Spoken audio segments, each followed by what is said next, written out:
What's going on, everyone? Figured after yesterday I'd do some more of this impromptu indie gaming. This game right here is called Reka. Ooh, this mouse is moving fast. Alright, you can actually adjust it with the numbers keys right here. Let's see. So it said, wow, this is way fast. So it's getting a little buzz, I noticed, on some several indie game websites I frequented, and I figured give this a shot along with a few others in preparation for some indie game club. I swear I gotta like one or two. I can't do this otherwise. Hope everyone's doing well, whether you're watching on YouTube, Facebook, or Twitch. So the thing that's supposed to be interesting about this game is I guess we're supposed to get a ton of guns at one point, so like the whole screen is like covered in them. I don't know too much about the game otherwise.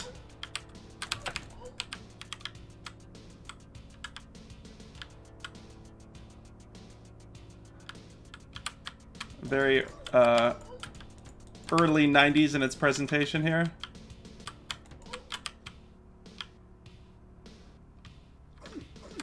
Oh boy.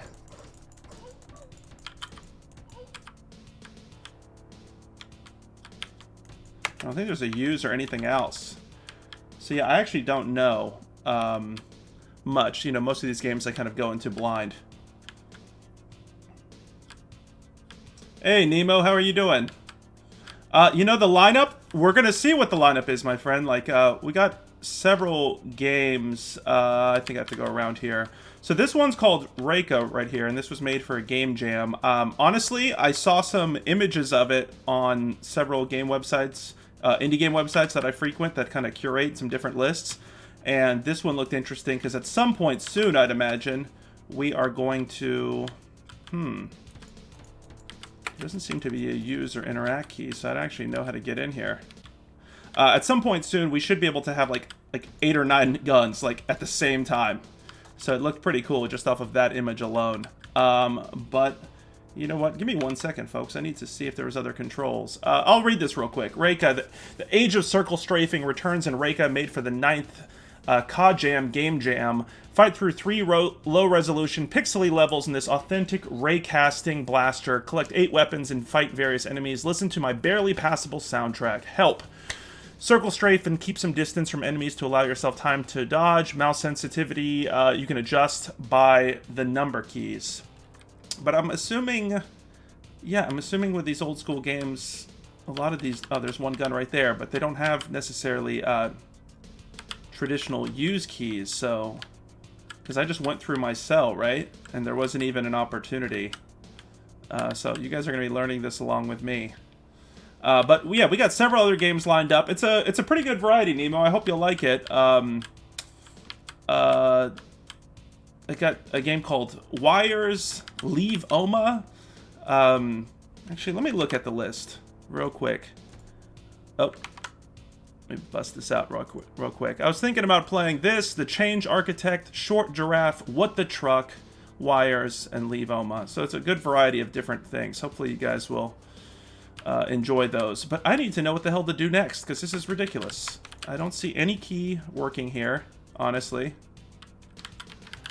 Yeah. Ain't that always fun when you're doing a stream and you have no idea what the hell you're doing? You know, I thought it was like old school Doom where you shoot the doors or something. Maybe I should try that again. Because that's a door, right? You stand in front of it.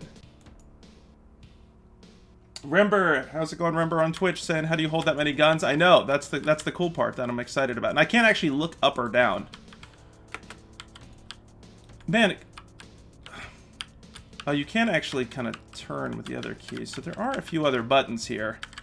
Sorry, folks. I hate to do this where it's like I'm stuck and you're watching me just like run around in this environment not knowing what the hell to do. But genuinely, yeah, I do not know what the hell to do here. Oh my god, I didn't even notice this part. Okay, so that's it. Probably shouldn't be killing these people. Maybe they're other prisoners.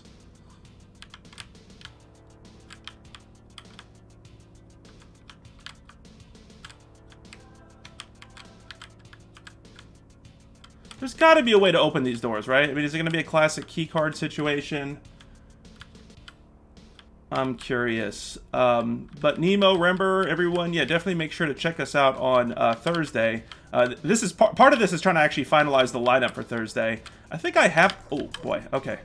I actually think I have the lineup done. But, you know, one of the things we love to do on Indie Game Club is try a variety of different games. So, you know how it is with the crew. We like to play every mix of games possible, honestly. I feel bad about missing that one gun earlier. Looked like a revolver or something.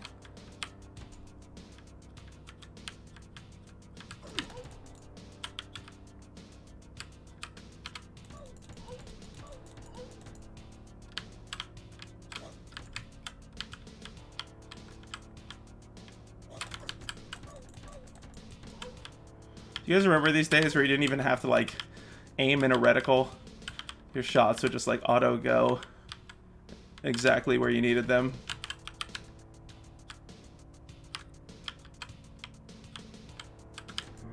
Oh, some different enemy types here.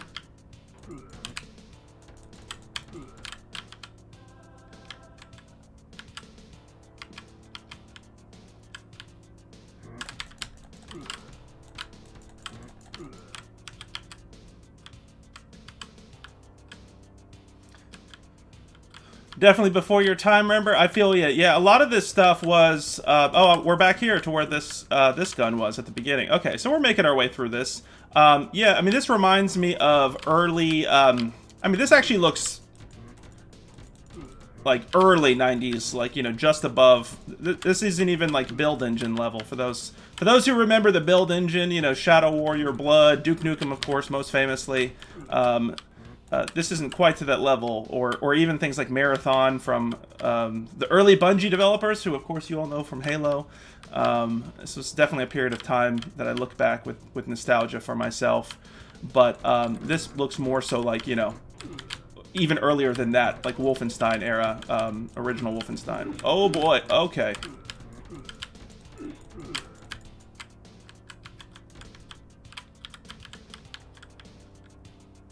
But it's cool to revisit this kind of thing. In fact, back then, when we were playing this game, it was not...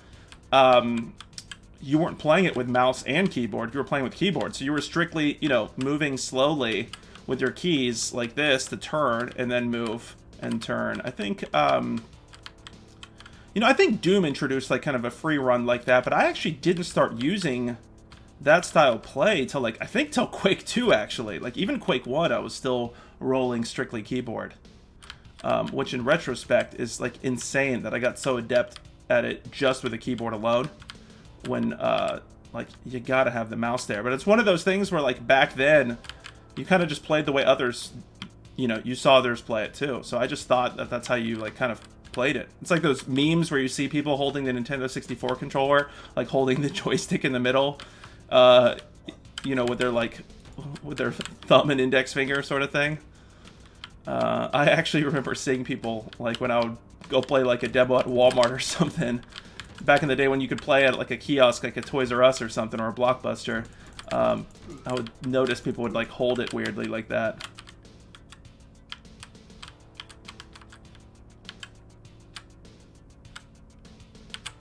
Anybody remember, like, a particular game like this that was one of their first to kind of introduce them to this style of gameplay? For me, it really is probably, yeah, like Wolfenstein, Doom, you know, definitely, I mean, definitely Duke Nukem had a huge impact on me. Man, that is a franchise that really, really collapsed. Like, Duke Nukem back then, you know, Duke Nukem and Quake, and for Duke Nukem to forever to have taken as long as it did, and, I don't even remember actually playing really Duke Nukem Forever. I think I tried it briefly. I know it didn't turn out that well. But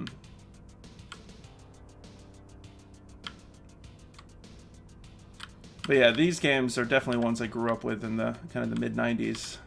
Okay, I think I'm going backwards here, right? Yeah, alright.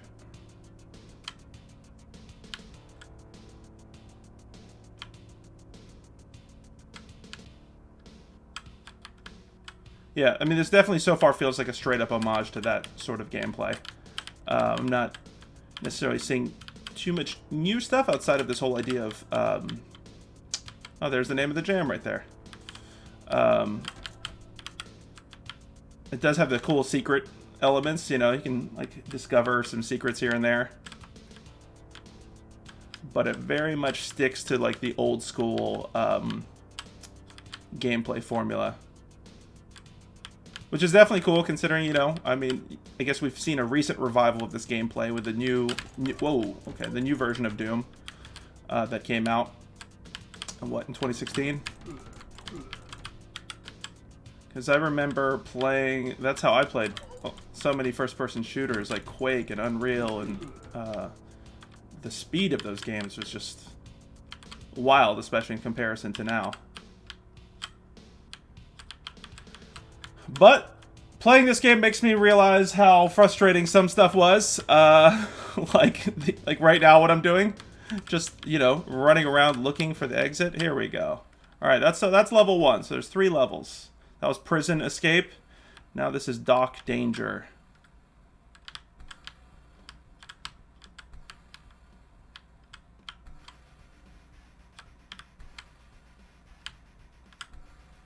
Maybe that's where we need to get to the other side there for the exit. Nemo is saying, speaking of this style of game, does anyone remember Chex Quest? Oh my god, Nemo. Yes, I do, my friend. Oh, absolutely, man. Dude, I remember being blown away by that.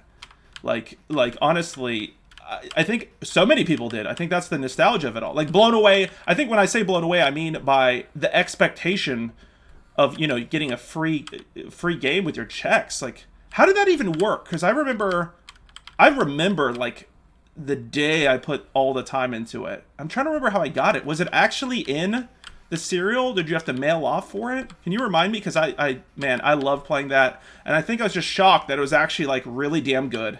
And I think I played through the whole game in like one sitting. I enjoyed it that much. And I know there's some people who are trying to kind of like bring it back, right? Nemo saying he thinks it was in the cereal box. Yeah, that's a good... I think you're right. I think you're right. It was straight up in the cereal box, maybe. But like a CD was in the cereal box? So I have that original version. I'm like straight up... I have never thrown away anything game-related. Like, to the point where it's honestly slightly Hoarders Buried Alive. Where, like, I have... You know, I've never thrown away... If I could help it, you know, some stuff, unfortunately, like, when I was a kid, like, moving or something, my mom might have gotten rid of. But I would never throw away, like, a game box, a manual. Hell, I even held, like, advertisements. I have, like, GameStop advertisements and... or Electronic Boutique advertisements, as it was known back then. From, like, from the... Oh, God. That was messed up. It's hard for me to multitask here. But I have, like, ads back from Toys R Us ads and things like that from the 90s. It sounds like you're the same. Yeah, I've never thrown away, like, I have PC Gamer issues, Nintendo Powers, like, everything from... To me, I can't part with any of that, you know, at all. So, yeah, Chex Quest, I have that totally... I have, you know, I saved every damn PC Gamer demo disc possible, so I have, like, a whole archive. It's fun to go back and, like, look through that stuff, you know? To me, I have that whole thing where I think a lot of people genuinely have with, like, the hoarding mentality, is it's just, like, the sentimental value. Like, you know what I mean? Like, you bring up Chex Quest, like, literally transported me in time to where I, like, just immediately saw the desk I was sitting in, remembered the experience, and I could feel it, you know? So, yeah, that's a trip down memory lane for sure. You know what? I need to do more circle strafing and further away, because that was bad right there. That was absolutely bad. Yeah, Chex Quest. So, do you know, I saw that, like, I think some people were doing, like, a modern update for Chex Quest, and, like, I think even a spiritual successor. Like, you know, as people grew up, I think they, a lot of us remembered that game fondly. And I think we're genuinely shocked that that much effort was placed in a... It almost is better just to go really far, because, like, as you can see, it auto-targets. Yeah, I think a lot of us were shocked. I mean, there was very few games. I do remember also getting a copy of Bug. You guys, or Bug or Bugs? Bug, right? It was originally released for Sega Saturn. It was a Sega game that was also released for PC. It might have been Bug too, but I remember like I had to eat some like Red Baron pizza or something and turn in enough UPC codes to get a free copy of it. And I remember being like blown away that I got a free copy of a game in the mail just by eating some pizza. Bug's an interesting one if you haven't played that. That was kind of like one of the early 3D games. I think that might have been like the first 3D platformer I played on the Sega Saturn. Nemo saying, I've seen videos, but I've not looked into the new one. Yeah, I'm curious what... There's a new gun right there. I'm curious what the new Chex Quest gameplay was like. But that's funny you mentioned that, because it's just like, yeah. I think there's a whole generation of us who, like, got to experience that look total nostalgia. Hey, there we go, folks. Now it's getting interesting. Now it's getting interesting right here. I love that. Now we're getting, you know, some peak, now we're getting some 90s gameplay going. I knew there was something here to show you guys. Yeah, I think, honestly, I think we can get eight of these at once. So let's see if we can pull that off. That is so cool. Ain't it funny how it's just like one small little thing and we're like all super excited about that? Like, what? 8 guns at a time? I'm just gonna run. I'm sure there's like a health. Yep, there's gotta be little Easter eggs. I'm not gonna lie. It's a little... It's slightly disoriented, you know, when you... Some of these games where you can't look up and down, but you're still using your mouth to move around a little. Okay, I think I came from... Yeah. Any games you all have been playing recently that have been impressing you? Anybody else addicted to itch as much as I am? I say addicted, but I really don't get a chance to play as much. So, like, you know, the nice thing about these impromptu game streams is I could, like, beat 5 games or so, like, in an hour or two, like, you know, a couple hours because of how short most of these are. Which is definitely a nice feeling. Oh, yeah, here we go. Here we go. Infinite ammo. Oh, you can just hold the key, too, to shoot.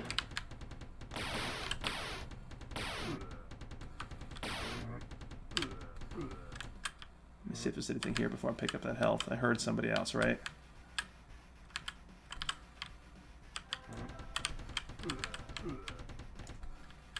I do like how our health can go above 100 as well. Nemo's saying, you know, it looks like the Windows 95 screensaver. Yeah, this game definitely feels... Oh, now it looks like, yeah, the Windows 95, yeah. It's funny how it is. Isn't that funny? God, I remember even having screensavers. I used to think I was so cool with the screensavers I had. Oh, God. Oh, God.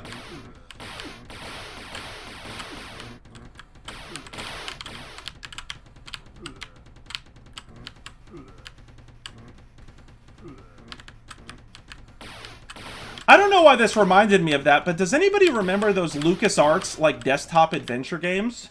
They were, like, they made 2 of them, from what I recall. It was Yoda, I think Yoda Story, and then they had one for Indiana Jones. And they were essentially Zelda games, but I want to say they were called, like, you know, Star Wars Desktop Adventure or something. Gosh, I need to remember. I'm slipping on some of this stuff. It's so long ago. But it was really cool. Hey, Pablo, how are you? Yeah, you know what? I'm not sure who we're killing. I guess we're killing wizards. This game is called Reiko. It's a game jam game. And this is kind of like... Yeah, like the draw of the game is that you can have, I think, up to 8 of these guns. Hopefully I didn't miss any, because I really want to get to the point where I have all 8 on the screen. But yeah, it looks like some sort of early 90s-esque wizard planet. Hey, shout out to Demon Angel Clone. Raiding with the party said, thank you, Demon Angel Clone. Appreciate you so much. I was watching you guys play Streets of Rage just now. Thanks for the love. We are playing Reika right now, a game jam game, as you can see, where the big draw of it is that you can hold a ton of damn handguns. What's going on, folks? Appreciate the love. Look at y'all. You guys are awesome. How is everything going? I got a chance to catch a bit of the Streets of Rage stream. Looked like you guys were having a really good time. Demon Raid. I love it. I absolutely love it. Is there a Nightbot here? Maybe. I don't know. I don't, you know, it's supposed to I think I have a, I was just messing around with the bot stuff. Is there something that it's not allowing you to do? Because I was hoping I reset the bot stuff to allow, I think, what is it? I either have, yeah, my Nightbot settings to not be so, so hardcore. Here we go, 5. Yeah, it looked like you guys were killing it in Streets of Rage. Latisse, are you about to drop some, like, horrible, like, links in the chat, or is that what you're wondering? You want to know if you could, drop some ridiculous content in here? Yeah, just curious. So you guys got a Nightbot in here, or can I drop all these lewd links in here?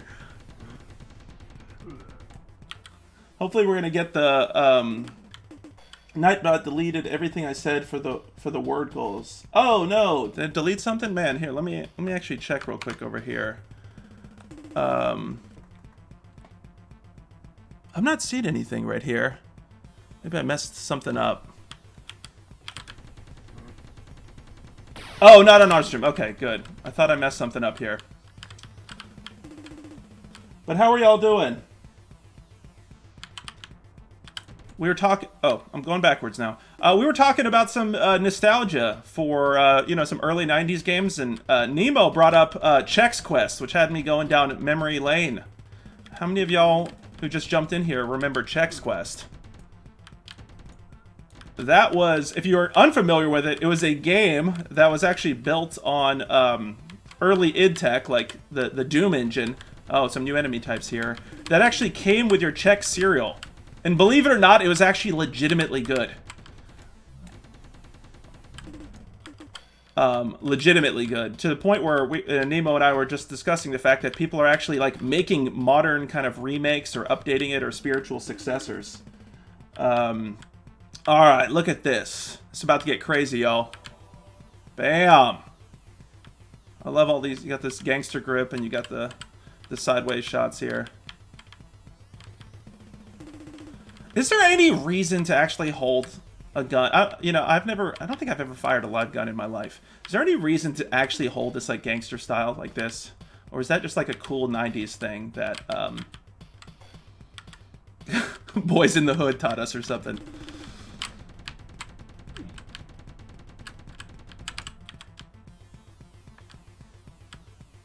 You never heard of it because Chex isn't that great? Oh no, man. Well, you know, I mean, I guess you're right. I don't remember. I think I actually got the Chex strictly for the game. That's a good point. I don't know if I was like munching on Chex at that age. Nebo, do you mind checking the date of when that came out? For some reason, I want to say I was playing it in 6th grade, which would have been 96, 97. So hopefully I'm dating myself correctly there.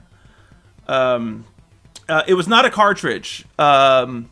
It was a CD-ROM. And you fought like, you were like in a Chex world, but like in the Doom engine, and it was like great quality. Like, that's how you do a licensed games, folks. Like, oh, here we go. Yeah! How many we got there? 8? Please somebody clip this if you could, because this is just so awesome. Oh my god. What? What? Okay. All of this was worth... Oh, wow. Okay, this is all worth it. Infinite chain gun, handgun ammo? This is sick. 96. Okay, perfect. See, that's the funny thing. I like date all... I have like all these memories that I can date games. Like, you know how people use AD and BC or BCE, however, you know, what method you choose? Like, I literally use the Half-Life series to, like, date everything. Like, Christmas of 98, Half-Life 1. Christmas of 2004, Half-Life 2. And I have, like, all these life moments that I date around different eras of video games. Please tell me I'm not the only one that does that. And I'm like, when were my children born? Oh, this many years post Half-Life 2. This is sick right here. I'm not gonna lie, this is really sick. I love this. Let me look at the chat real quick before I start killing everybody. Yeah, 96. They put everything back on CDs back then. Nemo saying you fought slime monsters that made the cereal soggy. That's right. Let's saying, and holding your gun sideways is actually not useful at all. Actually ruins accuracy and can break your wrist from recoil depending on the caliber of the gun. Yeah, I totally feel you. I would think that would be the case. You're right. Darts of Bubble saying you can actually play Chex Quest on Steam? Sick. Okay. Dude, we might have to do a stream of Chex Quest. That's going to take folks back. That's going to take folks back. Oh, man, come on. I don't want to exit. This is the third and final level. Let me do some shooting. I don't know if this is going to affect whatever my score accuracy is. How fast is this going to go? Is it actually speeding faster? No, I think it's stopped at a point. HD version. Okay, so it's the new Chex Quest. Alright, you won. Sorry there's no windscreen. GG.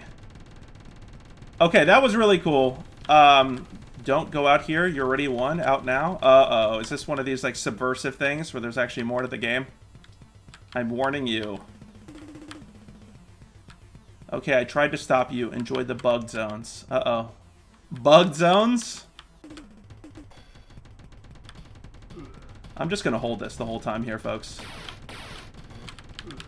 I'm hoping this isn't, like, potentially seizure-inducing. I don't know much about that. I'm only thinking about that because of, you know, like, Cyberpunk and some other games I wanted to stream that have this element to them. So if this is bothering some folks, I'm definitely down to kind of end it here soon because I don't want to go into freak-out mode or scare people here. It's one of those things where I don't feel affected by it, but of course, you know, watching it, I'm sure it's a different situation. Hey, shout out to Papa Pab and Latisse for following. Thank you both. Really appreciate you. Hopefully you're digging the American girl Courtney alerts. She's our mascot here for indie games for sure. And as Demon Angel Clone knows, I'm gonna be trying to buy an American girl Courtney doll here soon at some point to be like a co-host, just to sit next to me. Go through the gate to go out of bounds if you like.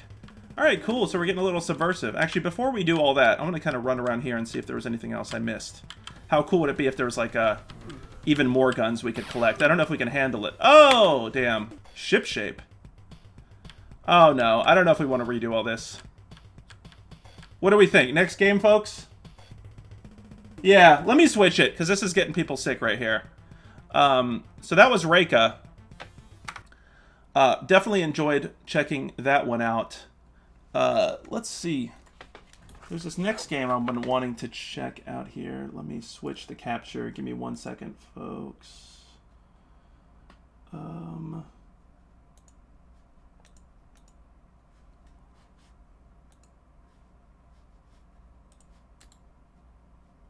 Sorry, guys. Give me 1 second right here.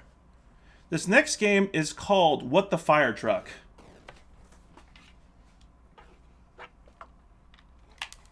Alright, What the Fire Truck right here. Let me see if I can get full screen. I will say one of my issues with a lot of games on itch is that they don't seem to immediately go into full screen, or they don't have their settings the way I'd like. Give me 1 second here.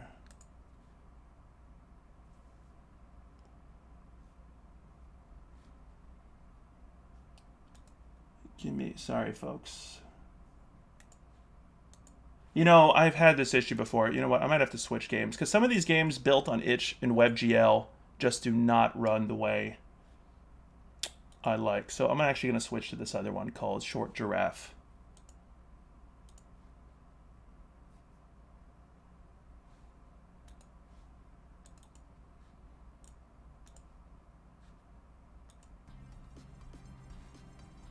All right, here we go. Short Giraffe. I literally just found this on itch probably like 30 minutes before going live here.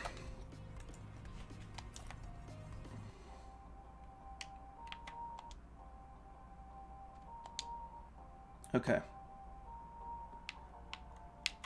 Let's start with this tutorial here. Hey, thanks for following Kopbugu4. Appreciate you so much. So let's see. So this game is oh my god, I just said the title and I forgot. How sad is that, folks? Short Giraffe. Short Giraffe here.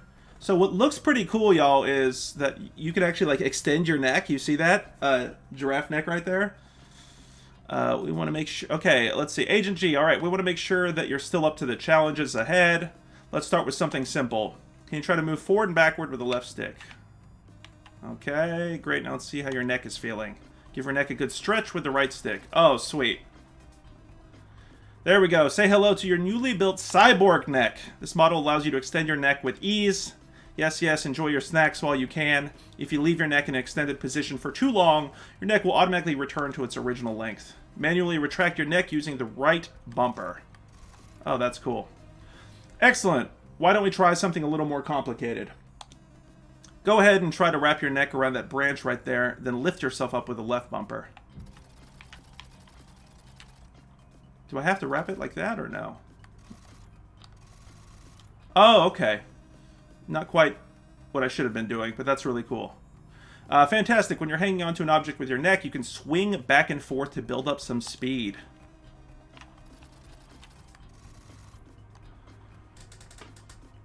Oh, Jeebus, that's a horrid thing to do to a giraffe. Yeah. Seriously, poor giraffe here. Let me see if I can wrap my... on. So it's a little tricky. Okay, because you're actually... Yeah, as you guys can see, the physics actually, like, move your giraffe neck.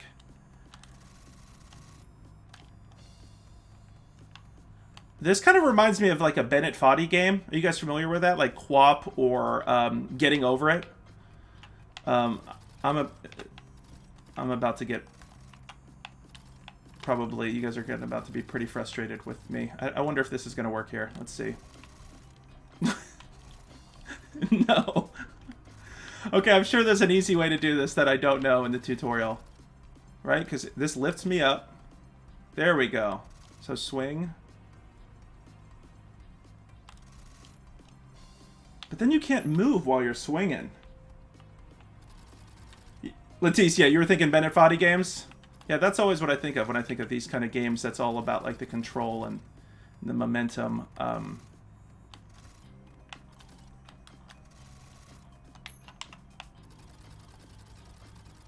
Okay, my mind might not just be working, folks. There's probably an easy way to do this, right? There we go. I don't think that was the right way to do it. Oh, by pressing B, I can let go quickly. That's good to know. Perfect. It's a good technique to have at your disposal. Demon Angel Clone saying, poor giraffe is the slinky. Yeah, seriously. Nemo also talking about QWOP. Yeah, these games are interesting. I have one last thing to check before I let you go. Might be the most powerful ability we've given you. Are you ready? Press A to enable to your rocket boosters. Oh shit, here we go. It wasn't working. My apologies, Agent G. I'm getting word from the folks down in the lab that the jetpack prototype hasn't been finished yet. We'll let you know when it's ready to use. Oh, man. In the meantime, I guess you'll have to just jump around on the ground like that. Looks like the test is complete. Congratulations, Agent G. Can officially clear you for field duty. You are free to leave through the cave entrance on that ledge. Yeah, seriously, let's see. Rocket boosters? What's going on here? I hope I actually do get that in the course of this game. Alright, it's great to see you back in action, Agent G. Not a moment too soon either. Some pesky meerkats were reported around your location, apparently scoping out the area. How's the volume for you guys? I'm going to turn this up a little bit right here. Let's see. Scoping out the area. We don't know what they're working on just yet, but hopefully you can help with that. Please locate the 3 meerkats in your area so that we can scoop them up for questioning.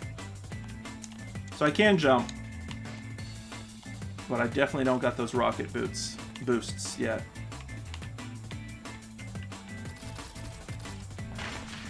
That's cool.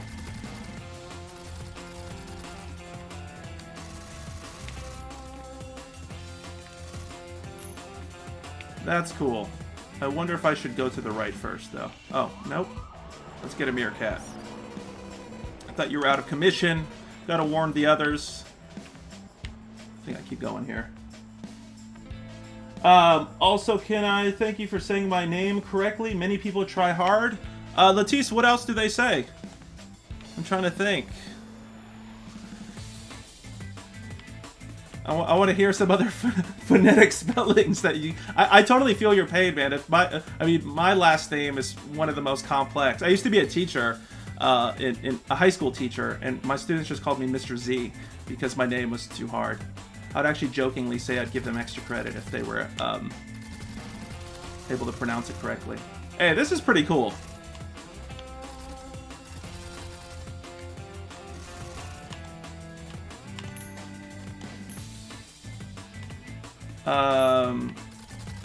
Huh.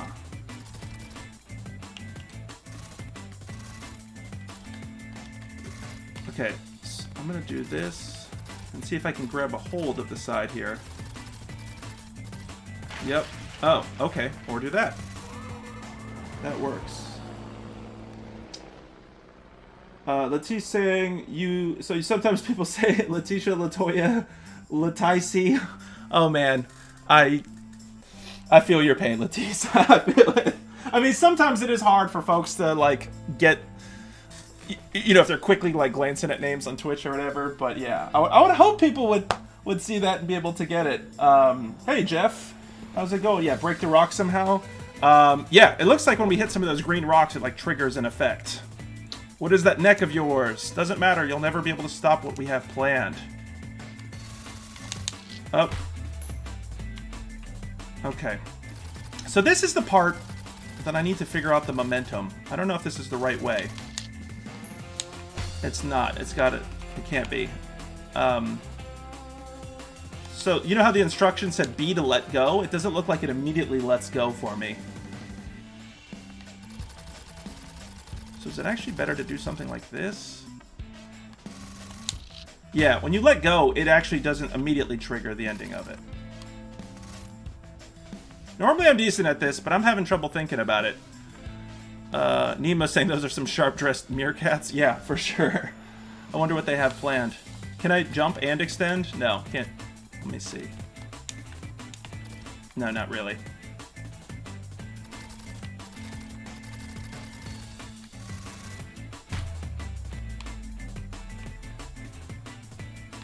I think what I'm doing is I'm holding... Oh, God.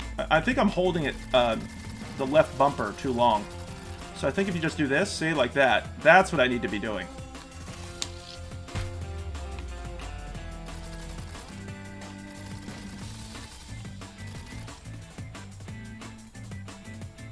Latice saying, gotta go. Hey, thanks so much for dropping by, Latice. Really appreciate you. Definitely hope you can stop by again soon for sure. Darcy Bulb was saying the tutorial said, yeah, you can swing. Yeah, so I'm actually trying to do that swing in hit B. So see how I'm kind of doing this? Oh, I think I can actually build momentum. I think you're right. But see, like, watch. When I hit B... Okay, that worked. Thanks for the tip, Darcy Bulb. But just so you noticed, like, when I hit B, it wasn't like an instantaneous. It was like it retracted it a bit kind of slowly there. But that is good to know for sure. That's probably not my best swing. It's probably better to be tight. Yeah, okay, that's working.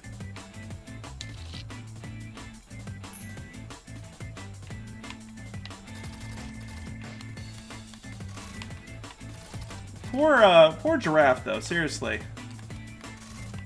I don't know what this reminds me. I never actually saw the movies, but what were those movies, like the human caterpillar, or human centipede? Right? Oh, God. I got a cool, flip. I need to keep it tighter around it, I think.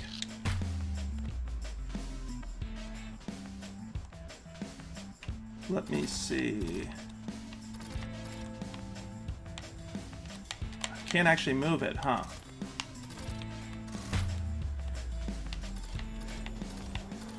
I gotta be, I think, a little more slower and methodical about how I'm doing this.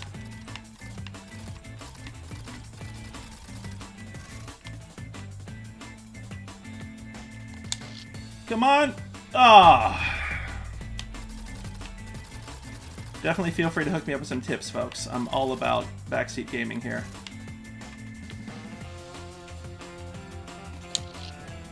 There we go. There we go.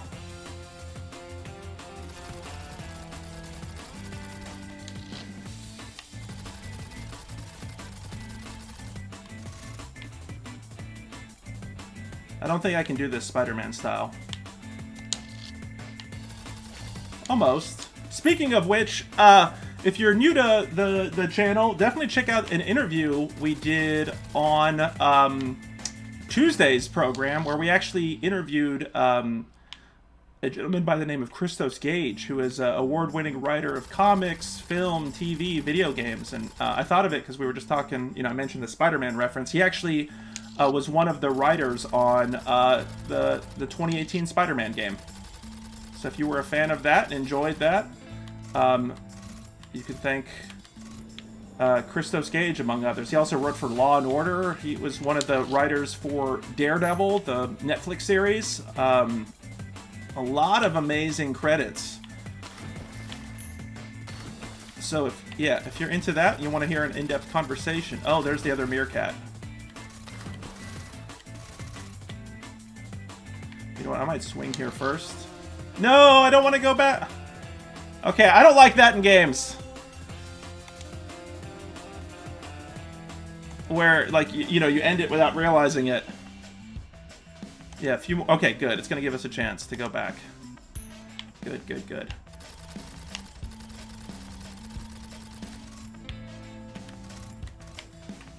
Let's go back here. This might not work. No, absolutely did not. How do you all feel about games like this? We were talking about Bennett Foddy and Quap and games like that. I could see people really, you know, loving these games. I could also see people getting frustrated by them for sure. So far, I'm enjoying this one. I do wish you can kind of turn around. If you guys notice, I always have to face the right side of the screen. So that is a little... That's a little tricky. Hey, Blanca, how are you? Thanks for watching. Appreciate it. Thanks, everybody, whether you're watching on Facebook, YouTube, or Twitch. Really appreciate everybody out here. Yeah, I think I'm going to have to do it from this direction.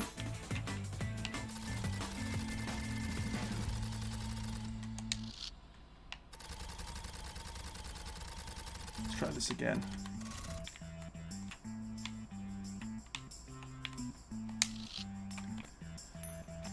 Oh boy.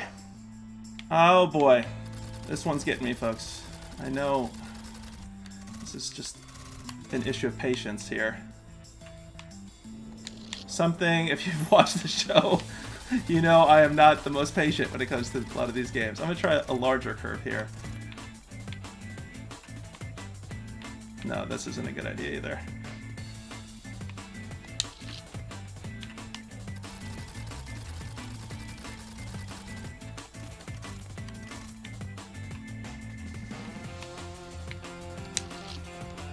Oh man. Oh no. It's harder than it looks, folks. It's harder than it looks. I'm sure there's probably an easier answer. Alright, Nemo, are you coming in here for the rescue? It also, as you guys can see, like, the larger your head is, it like will move, kind of sway back and forth. So that's a little tricky to keep up with. But yeah, let me look at what you said here, Nemo, and I'm sure you guys have a solution here for me. Oh my god. Nemo's saying stand on the rock and just extend your neck. Oh, you're saying like to the meerkat?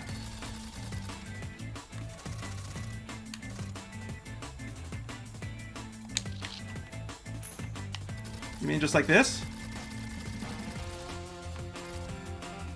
That's actually kind of a cool idea, though.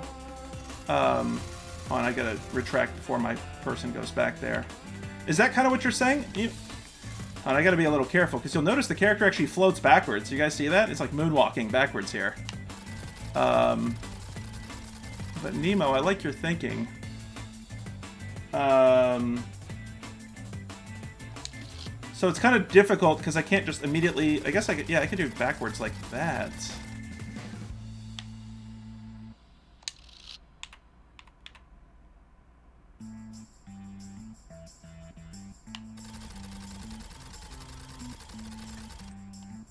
Let's give this a shot.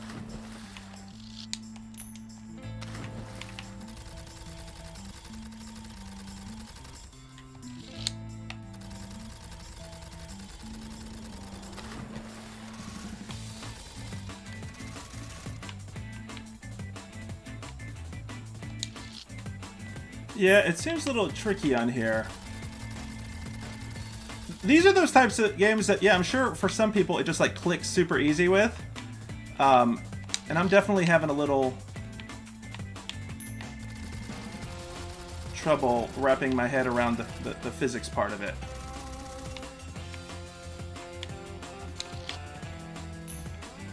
Alright, I'm gonna give this a few more goes and we can kind of switch to some other ones as well. As I mentioned, got quite a few here for us to try out. Nemo's saying, yeah, that's what I meant, that the game registers your hitbox as the body, I guess. Yeah, I think so. You know what? Maybe I need to do this and like have a little bit more to swing this way with.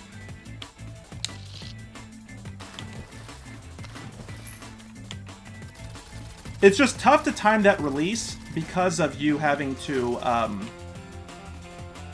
because of it not releasing immediately, right? So like in like SpiderMan, for example, you could like release immediately. In this one, you actually have to like, oh God. And see, it's how it's timed as well. So I'm not actually doing that right there. So when you guys see that retraction, if you guys remember in the tutorial, it'll actually auto, after a certain amount of time, it'll auto retract your neck for you. There we go. There we go. Yes, Nemo. Wrapping your head around. Got to do my little puns here, even whether I don't intend them or not. The others told me about you, but I never thought you'd be able to get me here. You'll pay for this, Agent G. Alright, getting back should be easier.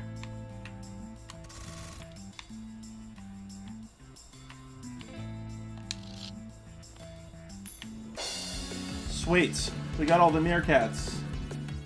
How do folks feel about this one? You want to keep going with this one, or do you want to check out some other indie games on itch? Let me know, because like I said, I have... Let me pull up some of the other ones. I have some visual novels, too, which I know can be a bit controversial in terms of people's thoughts about those, but I also enjoy them, and they make for some good conversations. So if people want to check some of those out, we can definitely bust that out. Yeah, I might switch to one of those. All right, so that was Short Giraffe by Cup of Joe Studios. Really cool concept there, and I imagine they each level introduces some other elements that that make it really exciting.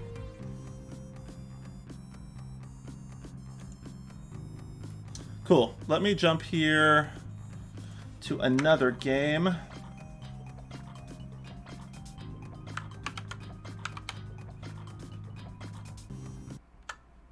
You know what? I think we're going to play... The next game we're going to play, I think, is The Change Architect, which, if you are a regular viewer of Indie Game Club,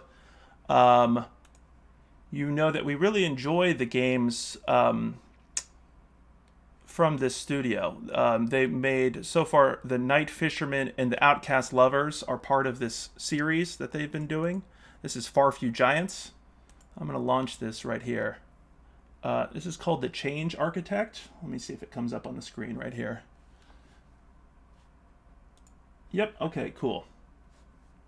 Short game by Default and Chart. If you enjoy this, definitely check out their other games. And also, we did a I think we did like a 3-hour-long interview with these guys. These games tend to be pretty political and really go into depth on some serious issues. So let's jump into this right here. An apartment above a London street. I'll turn the volume up here. Actually, before I click on anything, I'm tempted to read you guys a description here. So the Change Architect. On the streets of Westminster, London, the Change Architect is a choice-driven protest simulator. With live camera feeds, an eagle-eye view, and friends on the ground, it's up to you to coordinate the safety and effectiveness of your demonstration from those who would look to do more than just disperse it. All right, so let's check this out. You are a protest coordinator. You are the crowd's eyes and ears. You monitor the news, the police, and the protesters from safety. Then you instruct individuals and nearby crowds using a secure messaging app. In the distance, several 100,000 people protest throughout the capital. You are just inside Westminster, where the police are enforcing a no-go zone. In the High Court of Justice, at the center of it all, Baron Sugar is currently being handed a verdict. Despite crystal clear evidence of election fraud, everyone... Oh, this is interesting, considering... let me just put this in a bit of context here, because if you're... I'm assuming most people watching are in the US here. This is actually a British game, and the designers of this game's political leanings are very different from the protests that we saw in the US in January 6th. So when they're referencing election fraud here, it is not about our election. It's... I'm assuming, I think it's fair to say, based on the conversations with the designers, this is kind of a left-leaning protest, if you will. Definitely check out the interview if you want to kind of get a little bit more background into the designers' politics. Actually, before we continue, give me 1 second. I want to make sure if this is on. Yes, I want to change the tags real quick. Give me 1 second, everybody. Okay, let me update the Twitch tags, and then we'll keep it going here. Darts of Bulba saying Brexit. Yeah, a lot of their stuff, so their first game dealt a lot with immigration. They had another one, it also touches on issues LGBT life and kind of under kind of extremist nationalist governments. So this is kind of where they're coming from. And again, we should say that this game came out before the protest. So in no way is this any sort of support of any sort of QAnon thing or anything of that nature. So just to say that as a disclaimer right here as we play it. So if so, King Charles will ask him to form a government. So interesting. We got some different perspectives here. The medic finished building the aid station outside. So let's see. Audie, the medics finished building the aid station. Yeah, this is cool that they did this with their other games where you could actually change the angles, which I thought was really cool. So I think that the arrow keys do the exact same as, as the numbers. Jemima's saying, nick of time, the crowd will be here any minute. Audie's saying, just seeing those 4 officers down the way, figure it out and radio it in. They know we're coming now. Jemima's saying, God damn, I'm shaking, buzzing. Audie's saying, it's real. Yeah, man, too real. This many people, they can't ignore us. Sugar will be gone this time tomorrow. I'm very curious about this. I'm not sure if people on the stream know about this, but, before Potions and Pixels, I had a solid decade of other nonprofit work, including community organizing. So I've been involved in protests that involve thousands upon thousands of people and coordinating things like during stockholder meetings for major companies and a whole bunch of stuff. So I'm curious to see how this kind of relates to that. Audie returns to observe you. Audie, and then... we got a choice here. We keep pushing, demand complete reform, we get a fair election. Let's see what happens if we keep pushing, demand complete reform. Audie smiles at you. A revolutionary. I spent a year sharing a very small room with a revolutionary. He came from Ukraine, his side won, but it's got him flagged as a troublemaker by the new security service anyway. They came for him, so he fled here. Sugar's supporters aren't going anywhere for a long time. Whatever comes next, they'd be on side for... Whatever comes next, they'd be on side for. Okay, sorry. Or there'll be no peace. You hear the crowd draw near. Let me turn this volume up for you guys as well. Anyway, they're here. You clear your throat, shrugging off Audie's challenge. Approaching. What's up? Messages from the nearby crowd outside begin to appear on the laptop screen. Assuming this is kind of some sort of signal or some app like that, some secure thing that is used in these kind of situations. You type a greeting. Red 5 standing by. Okay, I'm in contact. There's counter-protesters. Just came out of building on the far side of the road. Already? What the hell? I see 2 cricket bats. Some have England's flags. Most are plainclothes. They're all in good shape. Maybe police? How many? 20 or so. Fuck. What do you think we should do? Either tell our people to let them be or run them off. There aren't many, but they might cause trouble.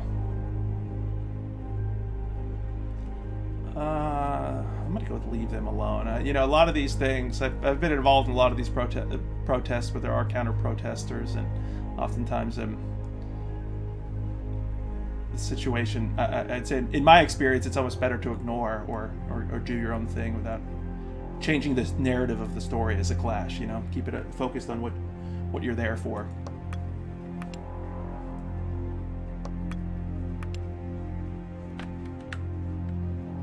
Gonna let them be. What's happening, Audie? It's cool that, yeah, we can switch through these different perspectives.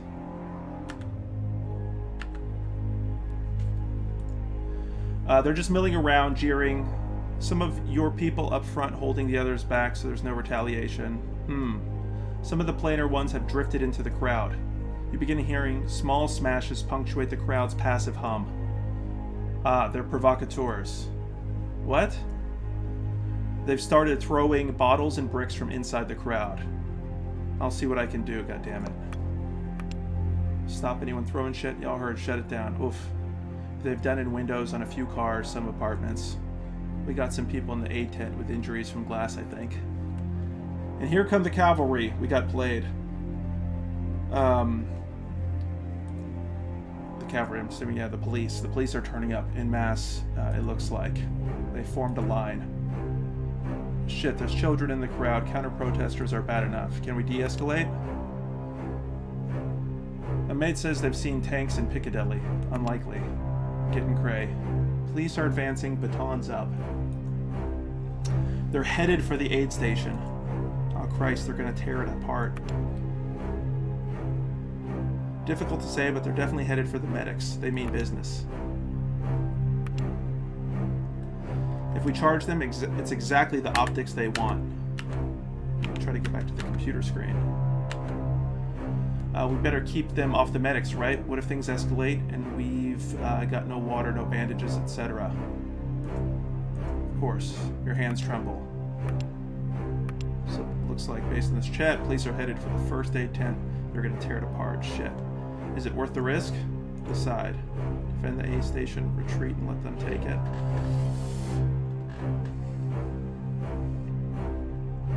Yeah, it's an intense situation here. So these situations are tricky. I'll give an example. There was a counter-protest to... there was a group, I remember, gotta have been, wow, like 8 years ago, where the KKK was protesting here in downtown Charlotte, right in front of the old City Hall building across the street from the police. And the counter-protest must have been like 50 times bigger or something like that. I want to say there was only like 20 kind of KKK neo-Nazis there, but it's interesting because it's like a lot of these protests are about like kind of controlling the narrative. You know, you get these situations where people say you were violent, whether that was the focus or not, that sort of thing. It's difficult, and there certainly are kind of provocateurs in the crowds for sure. Again, this is a different context than we saw in America on the January 6th. So again, keep that in mind. We're talking a British playing field here with a different type of protest. Let's defend the aid station. Let's see what happens there. I'm gonna try something a little different. The crowds outside roars to meet the advancing police. Sound of the clash soon follows. Well, it's done the trick. Is it bad? No, they're just defending themselves, slowly backing up. A man just took a riot shield off of one of the riot police. Pretty funny.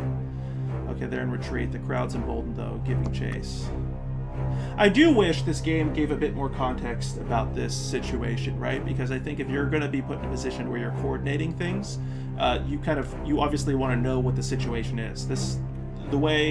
Judging if this is fitting into the world that, which it seems like, the world that these other designers, the Far Few Giants, Default and Shard have created, that it is kind of like almost like a V for Vendetta kind of a situation where kind of you have this extreme nationalist government in control. So I might add that there, just as context here. Told the crowd to let them go. Ones up the front haven't got the message. Oh shit. What? Oh shit. I can see on the TV. They've taken an officer down. This is bad. You hear a deep metallic rumble approaching in the distance. What's that sound? Large vehicles of some sorts. Can't see them yet. It's tanks. They've brought the military in. Someone in the chat seems to think it's the military. Has anyone got eyes on the vehicles? What are they? Possibly military or just heavy police ordnance. It's bad news. Either way. The chat saying tanks. What about the TV? The BBC just went off the air. Quickly check other channels. Nothing is broadcasting. There's nothing here, nothing at all. Even on the satellite connection, no broadcasts on any of the UK news channels. Jemima, yeah, the tanks are outside. And those counter-protesters from earlier who disappeared into the crowd, they just came forward and crossed the police line. They just let them through? Yes. This is insane, Audie. This area is no good. I'll reroute the crowd back the other way. Audie turns his head to look back down the road. Fuck, we're kettled. What? While we were watching the tanks roll up, they drove a line through the march way back there. Everyone on this road is blocked in. Shit, I'm so sorry. I'm sorry, Jem. I took my eye off the ball. We going forwards or back? So we're surrounded, no alleys to escape through? Audie takes a moment. Not that I can see, not without smashing up the shop fronts and trying to find a way through the buildings. We don't have ground floor access on this side of the building. They can't get through here. Could march on, call the military's bluff, or charge backwards, hopefully break through the police and get away. Shit, they can't just sit there like ducks. We have to move now. Forward or back. Interesting, but neither is a good situation, right? March ahead to the tanks, charge the police at the rear. No, we're gonna go with... I'm gonna go with this, actually. We stay calm, give them no reason to act up again. March on. They're posturing, don't engage them. Just show them we're not scared. You give your collaborators a moment to spread the message in the crowd and get things moving again. The crowd peacefully advances. I'm not sure about this. I can see tank commanders talking. They look nervous. We keep things calm? They should. Well, tactically, if they actually wanted to use those tanks, they'd have to keep the crowd at range. They know they're losing that. Audie, they aren't going to blow up British citizens. This isn't the Congo or whatever. Wow. The world goes dark. Explosion rings in your ears. You slowly pick yourself up off the ground, surrounded by shards of glass. Audie. Yeah, here. Audie stirs, covered in cuts, shocked. They're shot. I'm not going to get any other angles on this.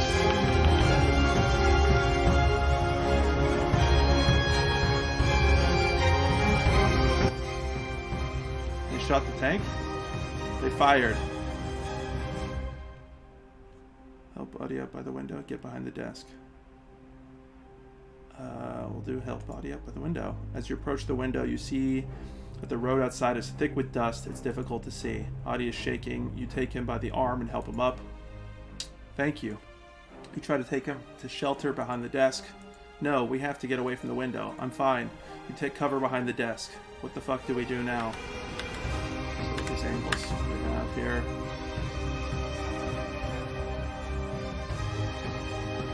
Audie sputters at the dust from outside. Let me lower this one a tiny bit here. We could try to tell people to get into the buildings. Fuck, that won't be fast. They aren't going to fire those things near their own, right? So what if we charge the tanks, or at least charge the police in front of the tanks, render them useless? I suppose, but there's a lot of people out there. They could just fire past the front line. Shit. We should be out there.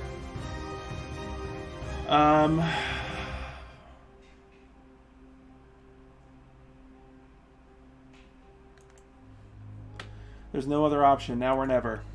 You have to get close to the tanks and the soldiers' police. They won't fire on you. The closer you are, the safer. Let them arrest you, get out alive.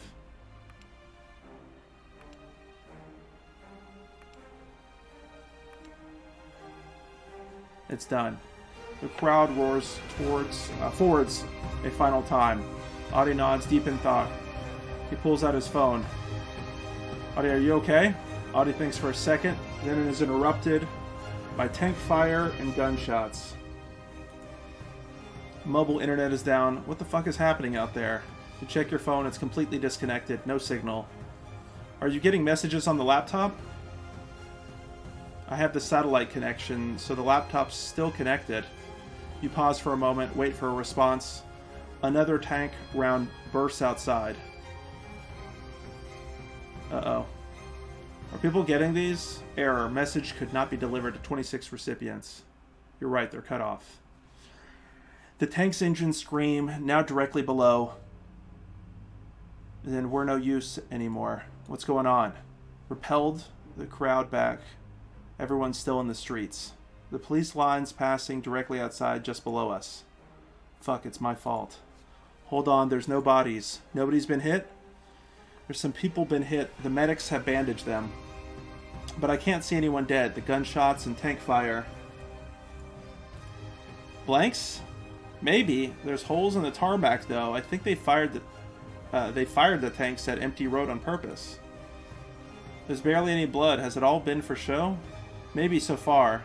Audie, it's over. Let's go home. There's nothing we can do now. Audie turns to you, shuddering with adrenaline. I'm going to climb down behind them. And do what? What could you possibly do that gets those people out of there? Nothing, I suppose. Not directly, but these guys are taking orders. If we can reach the higher-ups... Look, we won't get another chance to turn people against them like this again. We can really nail them right now. We just have to expose them. You ask yourself what Audie could mean, and instantly you figure it out. The satellite internet connection. Yes. Sporadic gunshots and cannon fire continue in the background. You want to film yourself standing up to them? I want you to film me standing up to them. You know the satellite link only works on the laptop, right? We'd have to use the laptop webcam. You consider for a moment. Explain it to me. They're not going to murder us, especially not you, while they're being broadcast. We'll start live streaming. I'll explain what's just happened, and we climb down and challenge the line from behind, still rolling. People will see them firing on the crowd. People will see how they respond to us, whether with violence or intimidation. People will feel like they're in it right here. His adrenaline wanes. I'm pretty sure they won't kill us. And unlike you, I don't get to walk away ever. No matter what I do, fighting shitheads like this will always be part of my life. Sugar's people won't be happy until me and everyone like me are all on the ground. And I can't walk away because we put those people down there. This could be huge, Jem, but we gotta do it now. He waits a moment. What do you say?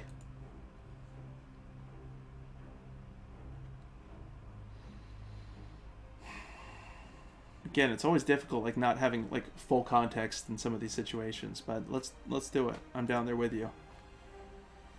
All the way. I'd never stop you anyways. Audie smiles and embraces you. Okay, let's do it. You pull up social media on the laptop, tag the movement's main account, and start streaming the webcam. You pick up the laptop and awkwardly pointing at Audie, who removes the bit of tape over the camera. Good catch. He clears his throat and begins. I'm in Westminster. The military have just fired tank rounds into a crowd of peaceful protesters. They began by infiltrating the crowd with officers who started rioting to justify force against us. In response, police needlessly charged a first aid tent. When we defended it, this again justified escalation to them. They blocked off the crowd's exit and rolled in tanks up ahead of us. When we responded by marching peacefully onwards, they got nervous, cut off the TV networks and mobile signal, then opened fire with the tanks. The crowd tried to save themselves by approaching the tanks, but the army and police forced them back into range with gunfire. See for yourselves.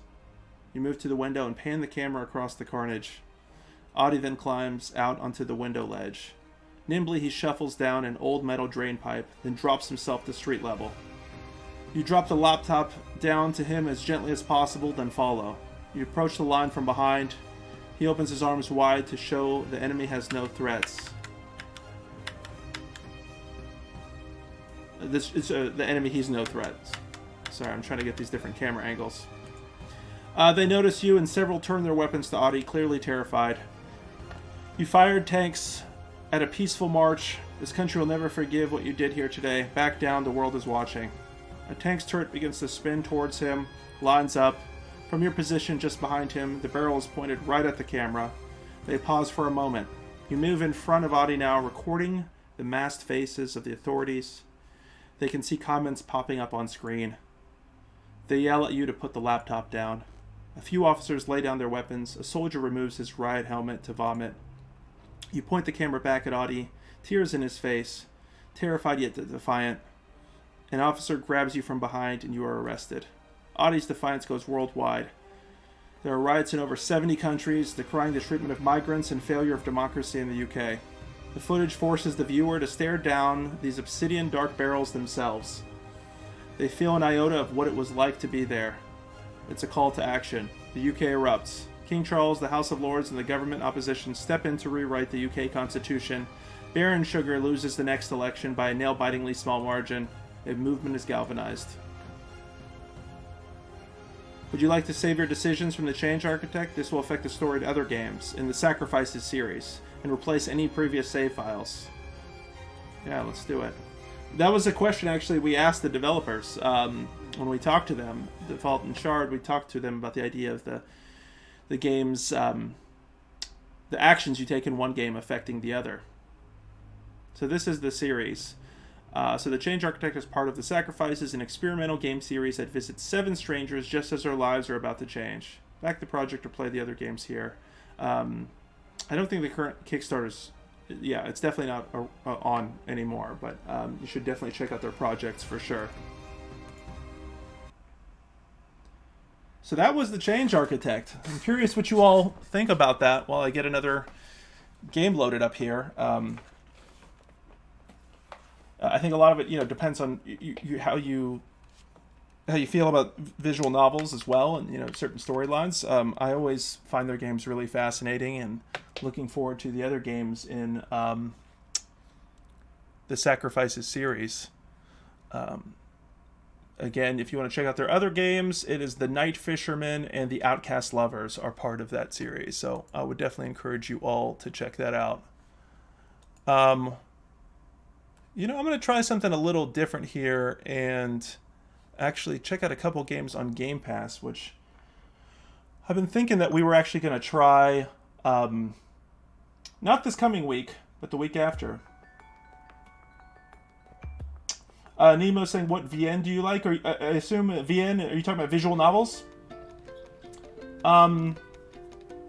Is that correct, Nemo? If so, I don't know if I want to say mixed feelings about visual novels. Sorry, I'm just checking out everything here. I think I'd love to hear everybody's thoughts about this too, because what's interesting to me about visual novels, if you watch Indie Game Club, you know that personally I'm a fan of anything that involves interactivity. I am not one of those gamers that says, this game must have this level of interactivity to be a game. I'm excited that we're living in an environment where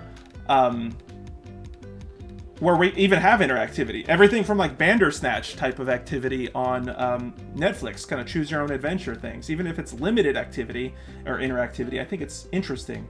I will say that one of the challenges I have with a lot of visual novels is sometimes the context isn't clear. You don't actually know how you're interacting. Sometimes the stories are somewhat linear, and it's hard to necessarily jump into the motivations of the character, so I think there's some inherent challenges there.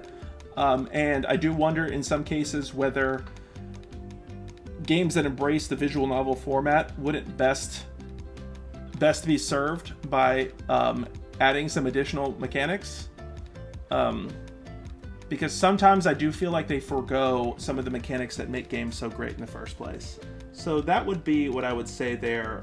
As far as off the top of my head, oh man, gosh, I have to have some that I can think of on the spot, right? I mean, we recently played The Space in Between Us. You know, Far From Noise, that was one that we all really enjoyed on this show. It's a really contemplative, meditative game. I would encourage you to check that out. They always make for great conversations. I mean, we talked about a game called One Night Stand 2 weeks ago, that goes into sex and one night stands and things like that. So definitely they make for some interesting conversations. How about you all, Nemo, and everybody else, whether you're watching on Facebook, YouTube, or Twitch? Let us know. That's a good question, Nemo. What visual novels are people into? And how do you feel about them in general?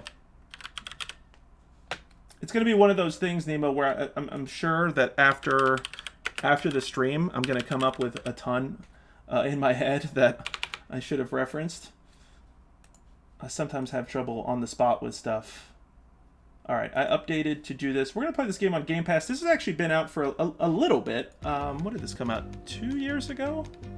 A year and a half ago? I'm trying to remember. But this is Donut Country from the publishers over at Annapurna Interactive, who just, God, seem to be on such a roll.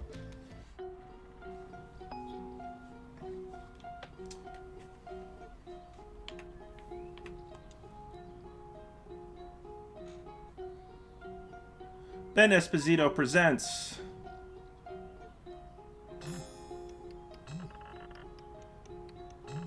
Right, when are you coming home? Or you're coming into work? Sorry, I'm bored. Quiet, BK.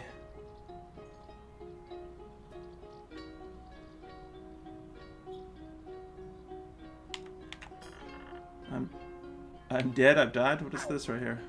Oh, that's cool. Can I add that? Please have some respect. Why are you dead? The honking man woke me up again. At the honk of dawn. Honking unbelievably. Unbelievable. Don't worry. I'll revenge you. Be careful, dude. This guy really honks. Yeah, whatever. Come to the donut shop. And stop feeding your dog bread. He needs bread to live, BK. He's a certified loaf. Okay, I'm leaving in 5 minutes. Bye. Nemo, they're on a donut, not a roll. Yeah, what is going on here? There we go. Okay, this is pretty cool. I love these visuals. So, if you're familiar with games like Katamari Damacy, this whole idea here is essentially where this kind of floating sinkhole, and as you can see, we can pick things up like this. And slowly we will get bigger over time. Can we pick this guy up? This is horrible. I think we can in a second once I get a little bigger.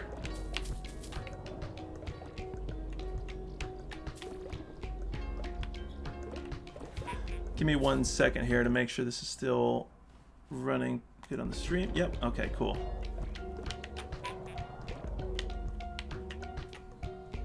Poor guy. Oh, this is the honking man, right?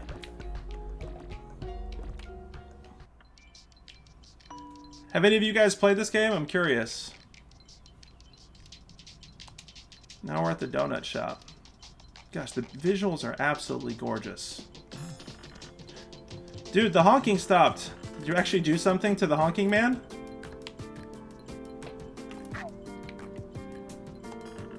Yeah, don't worry about it. Okay, so now we're perspective of, what? Was it BK? I just delivered him a donut. Smiley face. Okay, LOL. Well, I guess it distracted him. Hey, guess what? I'm level 9 now. Wow. Cool.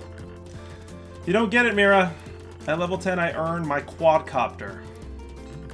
Alright, sick. Congrats.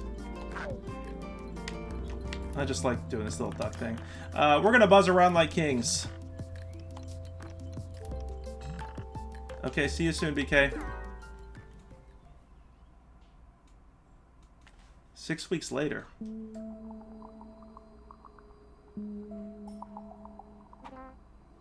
Mira, how? Oh, that's the quadcopter. No. How could you smash my quadcopter? Who cares about your stupid quadcopter? How could you destroy the entire town? 999 feet below Donut Country. Oh man, this is about to get crazy.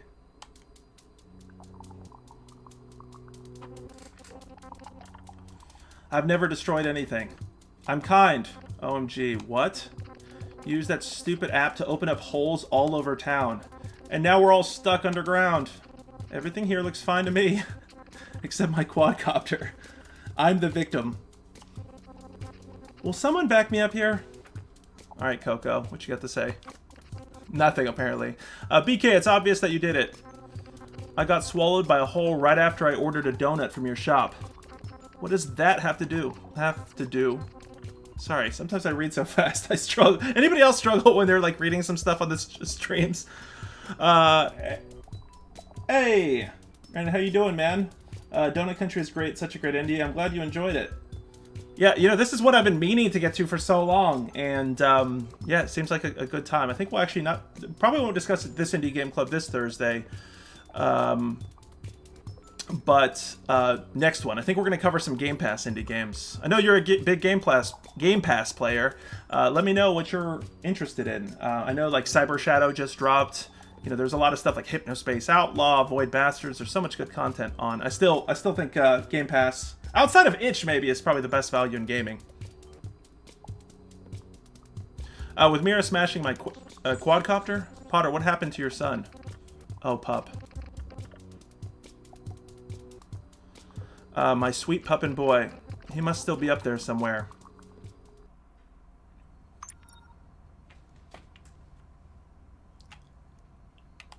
Alright, let's deploy this whole... I love this whole idea that... It's kind of like a little bit of a post-apocalyptic sort of situation here.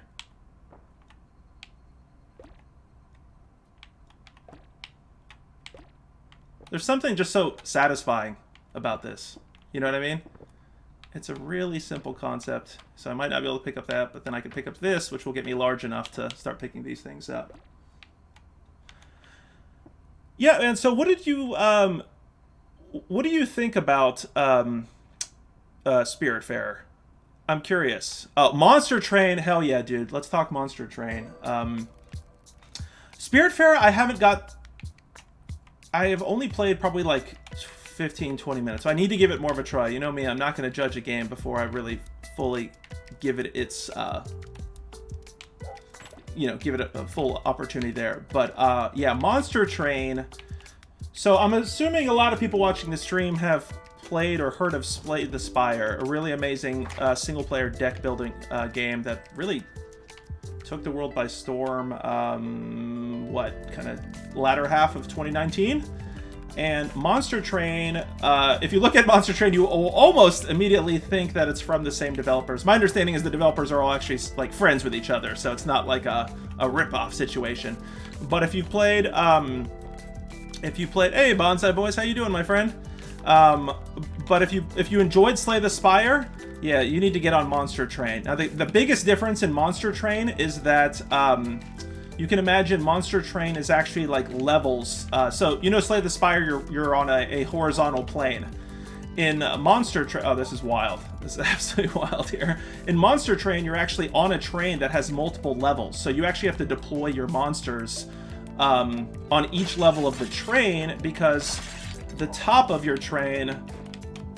Let me just say one thing about this game as I'm talking about this, is how cool it is that, you know, this is one of those games that you can kind of zone out to or like play while you're talking. It's almost like the perfect game to stream to be honest. But in Monster Train, you actually have different levels. If you want to, if anybody looks up a screenshot for it, so you're trying to protect like the heart of your train. I actually think it's a fire that you're delivering back to hell. Like narratively, you're actually trying to restore hell. So you play like, you fight against angels and things like that. and you're trying to deliver a flame back to hell, and so that's like the top level of your train. And if the enemies reach that and beat it, which kind of sounds tower defense actually, just saying it out loud, but it's definitely, you know, of the deck builder variety. But yeah, it's interesting to look at that, and I really enjoyed Monster Train. It is very similar, like I said, to Slay the Spire. Let me see right here. Oh, we got a lot of comments here. Yeah, I see on Twitch a yeah, Bradison, I'd love to hear your thoughts about that. You said you played about an hour of Spiritfarer. It's cool. I don't understand everything about it yet. Me neither. Bonsai Boy is saying, I still haven't played Monster Train. I don't think I like the aesthetic as much. I think you should check it out, Bonsai, because it almost has the exact aesthetic. It's like straight up similar aesthetic to Slay the Spire. Let's see.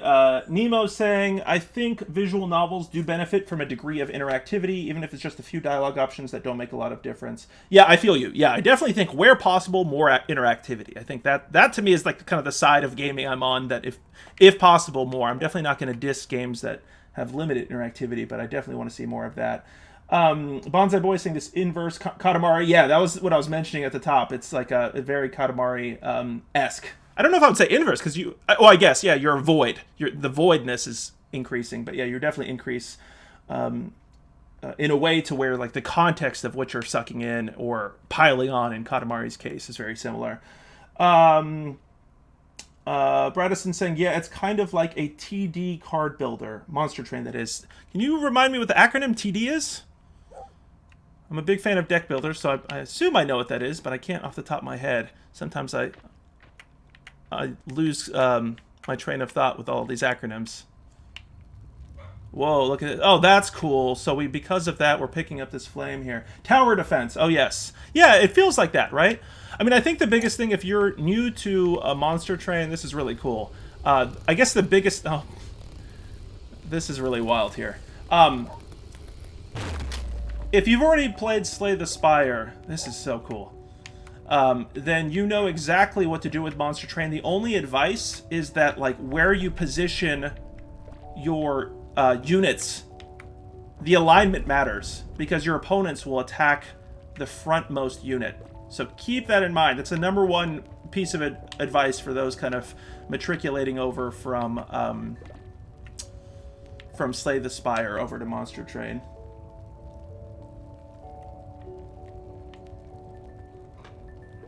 But yeah, I really enjoyed it. I think it had some smart things. Like, so for example, some of the key differences with Monster Train is that in Monster Train, you actually have a lot more choice about kind of the path you're going. I love this music too. Griftlands, yes, I did try that. That's another deck builder. I'm thinking that's the right one I'm thinking of. Is that also on Game Pass? Hold on, I might be confusing. Is that the one that also has, like, it has deck building mechanics for, like, conversations as well? So you can, if you want to come into a conversation, so for example, instead of combat, you can actually resolve things through conversation, and you have cards like, okay, I'm talking about the right one. So Bradison, that might be good for you as well to check that one out, because I thought that was really interesting. In fact, I've kind of thought of a design in my head for a while that's like a deck builder. Of course, deck building is still all the rage. It's been for a while. But I've kind of thought about how cool it would be to have, like, different, like, personality cards. Like, you're kind of building your personality and, like, growing over time as, like, a person, using, like, a deck building mechanic and kind of changing your character over time. This is cool. So it's essentially, what, just like all the items that we've picked up. I love this aesthetic, folks. I absolutely love this aesthetic. This is sick. Bonsai Boy saying, I want to do a deck building. Yeah, I got several, like, really crazy deck building ideas. Or that at least use deck building in some ways. You know, I mean, it's been really cool to see, like, creative usages of it where people, like, I like the idea of using deck building potentially to, like, kind of dictate, like, future events that are coming in. I like when, you know, deck builders incorporate the idea of removing cards. In fact, that game I made for the city building game, the first version of that was a deck builder where you actually had sprawl cards in your deck and you had to remove those and promote a better development. And so that was to simulate the whole idea that even if the city puts in place like really strong planning policies and zoning policies, you know, it still can't control that this developer wants to build this building or that, but you can at least kind of push our community to build like better quality housing or like mixed use development, stuff like that. I don't know if that sounds cool to others, but I really like that concept. I think it ended up being too complex for the average person to play. So if you played the game I made for the city, I ended up going with something a lot easier. But I still think that concept has legs, to be honest. Here we go. Potter saying, I just wanted to surprise Pup with a donut. Now he's floating away, a lone pup. No, he's not. If you got swallowed first, how do you know Pup is in the balloon? This story is full of holes. Your brain is full of holes. And so is the entire town. Thanks to you. Just doing my job. Wait, I mean, not true. I'm innocent. Cute dialogue here for sure. Wait, Pup is in a hot air balloon? I saw a hot air balloon floating by my ranger station. You saw Pup? Maybe he can save these folks. Which way was he heading? I don't know. I got distracted. I had just ordered a donut. Nice. I get hungry when I'm anxious. Anxious about what? Believe it or not, snakes. This is really cute. Like, they did a cool job, like, going to these little story elements and choosing where to deploy. Let's deploy down here. Bradison saying, I need to play your game. Yeah, man, you got to check it out. I'd love to hear what you think about it. I'm honestly so glad that I ended up simplifying it. I think this is one of the things I think about. We're designing actually a mobile game for solid waste services, and that one's actually going to be mobile, single player.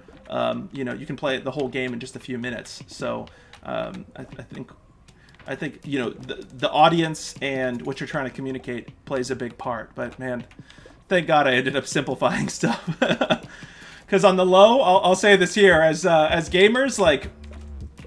You know, I think we tend to play a lot of stuff that can be complicated and not necessarily realize that, you know, if I handed this game as simple as it is to, like, my mom, she might struggle with it. You know what I mean? Or, like, any game with a lot of controls or just a lot of things to think about. As a society, we still have some generational things where... Does this matter if I'm in this light? No. Where, like, I don't know how to call it, like, gaming, like, literacy? Is that the correct term? You know what it is, like, you know, you have, like, reference points, like, Minecraft, you know, talking crafting games or this or that. I mean, before Minecraft was out, people might not know what is a crafting or survival game, right? Before, first-person shooters were standardized, people called them, like, Doom clones. I remember that vividly. Back in, you know, in PC Gamer days, like, that was the terminology for it. But slowly but surely, people get used to this stuff, and sometimes I think as gamers, we kind of take that for granted. Okay, what can I do here? There we go.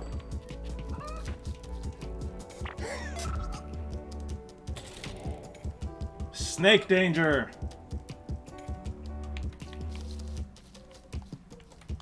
Oh, I think I can press these buttons?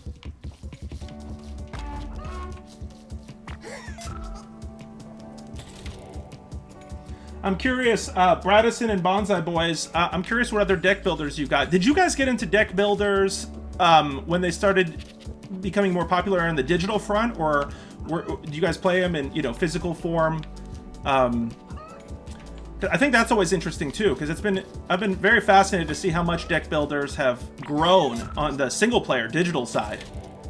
Because of course, you know, there's the key historic ones that everybody needs to remember, I guess, historically speaking, you know, Dominion, Donald Vaccarino, shout out to kind of, I guess, the originator there of deck builders, or at least who widely popularized it. But then, you know, it's been used in, like, military style games, like A Few Acres of Snow, stuff like that. But I've been really fascinated to see it used in the digital side, and I'm always curious if people prefer their deck builders more in a single player format or multiplayer. To me, it just kind of, I guess, depends on the game and the context. But Monster Train, again, is cool. Folks should check it out. Like I said, one thing I wanted to say about that game also is the fact that I kind of like the way it allows you to choose your route. I think I like it more in that way than Slay the Spire. The way you can choose your route is you're essentially given just 2 paths every time you enter like a new section of the world, and you know exactly kind of the there's still some randomness, there's still kind of those story elements where you might not know exactly what you're going to get, but damn it, how do I clarify this? Bradison, you could probably clarify it better than I can, but the whole idea is like, okay, if I take this route, I know, in Slay the Spire, you can see where your enemies are, you can see where camps are, that sort of thing. In Monster Train, you actually see just straight up, you go to a new section, you have 2 branching paths, and you see exactly that if I choose this branching path, I will get health, I'll get an artifact, and I'll be able to upgrade item cards, for example, or spell cards. But if I go this route, I'll get increased health or whatever, maybe this item, and then I can increase my monster cards. So it gives you some cool opportunities there, so you can kind of see the full context of your choices. Let me read a couple comments here. Nemo saying, yeah, game literacy is the best term. Games have their own language that is not always apparent, like making surfaces a particular color. Yeah, I think that's important. I mean, I remember even Twin Stick. What was like one of the first games, right? Wasn't it Alien? The Alien PlayStation 1 game that popularized the twin stick mechanics? And people, I just remember, if you go back and read reviews about it, it's just wild that people were just like, the way they looked at those controls. Right now we think it's so natural and common to use twin sticks for console, or if you're like me, you're primarily playing on PC and you're using a mouse and keyboard, then those feel just so common. But if you were watching at the very top of the program where we were playing an old school, like Wolfenstein-esque looking game that had mouse controls as well, but it didn't allow you to free look. I was talking about how I remember like playing Quake 1 and like Doom 1 and 2, like straight up full keyboard. Those games did introduce, obviously, mouse support, but at that time, like, my mind was focused on how I played it before and how I saw my friends play it, straight up keyboard. Or I was joking how people, those memes where you see people hold the Nintendo 64 controller wrong, or hold the joystick with their, like, index finger and thumb. A lot of it is just how people are introduced to that. So, like, that literacy is an interesting part. Bradison saying, I can only remember playing Slay the Spire as far as video games. Tabletop games, I can't say I've played many. I've got friends who played a ton of Dominion. Yeah, Dominion is kind of the OG, but there's definitely a lot of games like Ascension. Or, Star Realms. I started playing Star Realms. I think you'd like that one too. There's a free version on Steam. I think you should check that out. Bonsai Boy saying digital all the way. It was another take in the roguelike vein, and that was my cup of tea for a hot minute.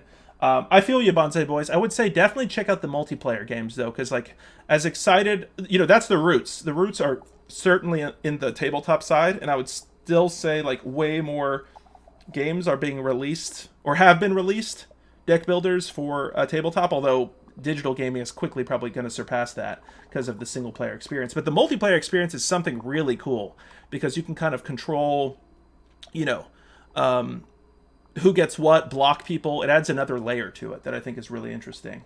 Some interactivity that you might not be able to get in some of the digital versions. Bradison saying, I don't know the exact name for choosing your path in these games, but it brings back a choose your own adventure book feel. Yeah, I feel that for sure. I think I like the way Monster Train does that better too, because it doesn't feel as punishing. Like sometimes, if you're playing like FTL or Slay the Spire for that matter, sometimes, you get some randomness, which I don't mind, but like sometimes it just feels like it's completely out of nowhere. Dart Sabulba giving a shout out to Star Realms, saying Star Realms is awesome. Yeah, Star Realms is really awesome. Really cool game. I think wasn't it a pro Magic the Gathering player, I think, that designed it? So if you want to play a deck building game that is online, a digital adaptation is really solid. Also, it's on mobile. Definitely check it out. Nemo saying, it's also important to remember that mice were an uncommon peripheral at one point, at least for IBM clones. Yeah, I feel you on that. You had to go out and buy one. True. That also brings up the fact of like controller support in PC gaming. Jesus, that took a long ass time. I remember busting out my Microsoft Sidewinder in 1996 and loving that, but like larger controller support and having like twin sticks and things of that nature, and having standardized controls. Not a common thing for PC games at that time. Which in some cases, you know, as diehard of a PC gamer as I am, some cases, I prefer controller. In fact, right now, playing it on controller, though this game does have mouse support. BK saying, LOL, sounds like you should be thanking me for solving your snake problem. Wait, so it was you who opened up the holes. What?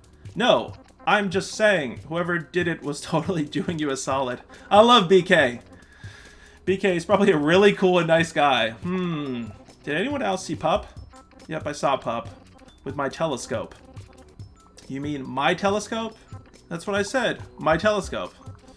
Where did you see him? Well, me and Pepper were feuding again, so I moved my trailer to Mint River. He took a liking to this bird. Yep. A bird made for liking.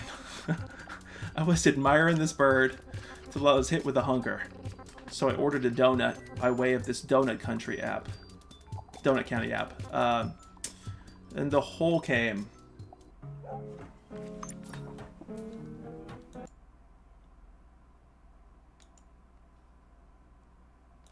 Okay, sorry, 1 second. Let me jump back here.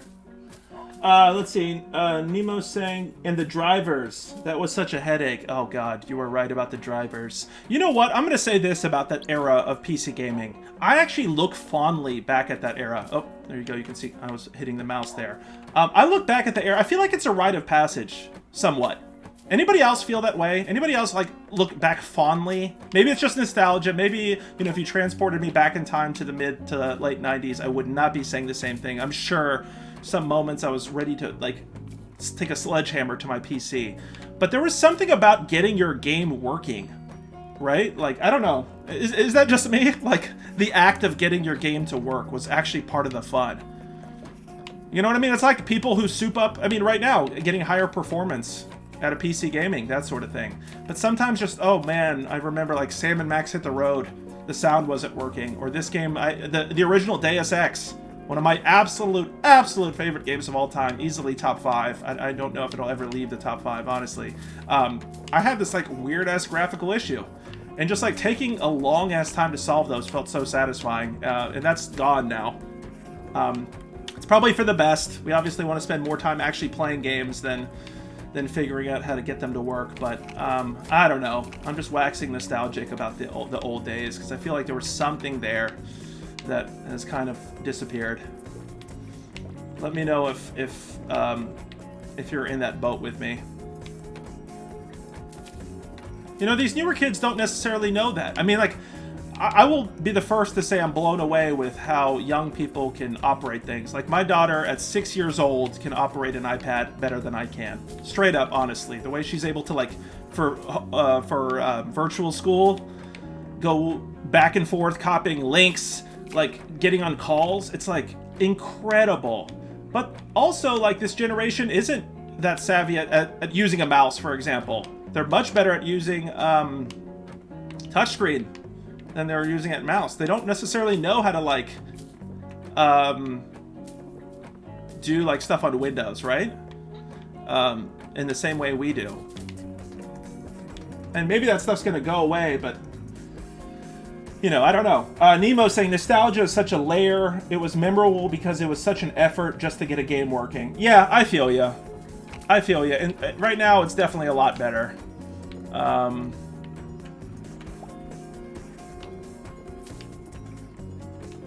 This water thing is pretty cool. So am I sucking... here, let me start paying attention here, because I don't know if I'm, like, sucking up the water.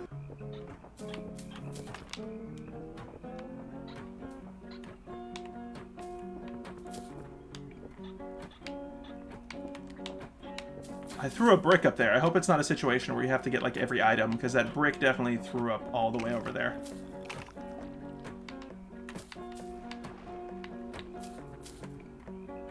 Use the bird? Oh, is the bird drinking the water? Oh, thank you. Thank you. I appreciate it. Yes, everyone, feel free at any time to throw in tips or solutions. I'm all about that.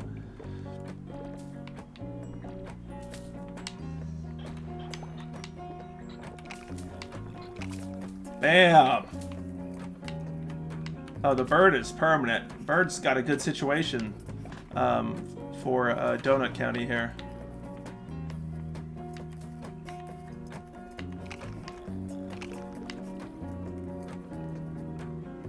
Maybe now I can swallow the bird?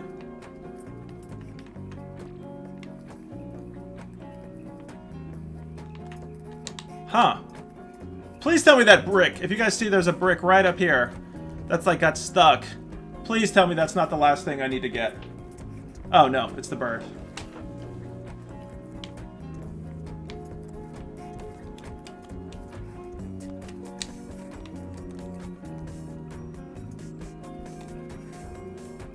Okay, Bradison, I need your help here as well.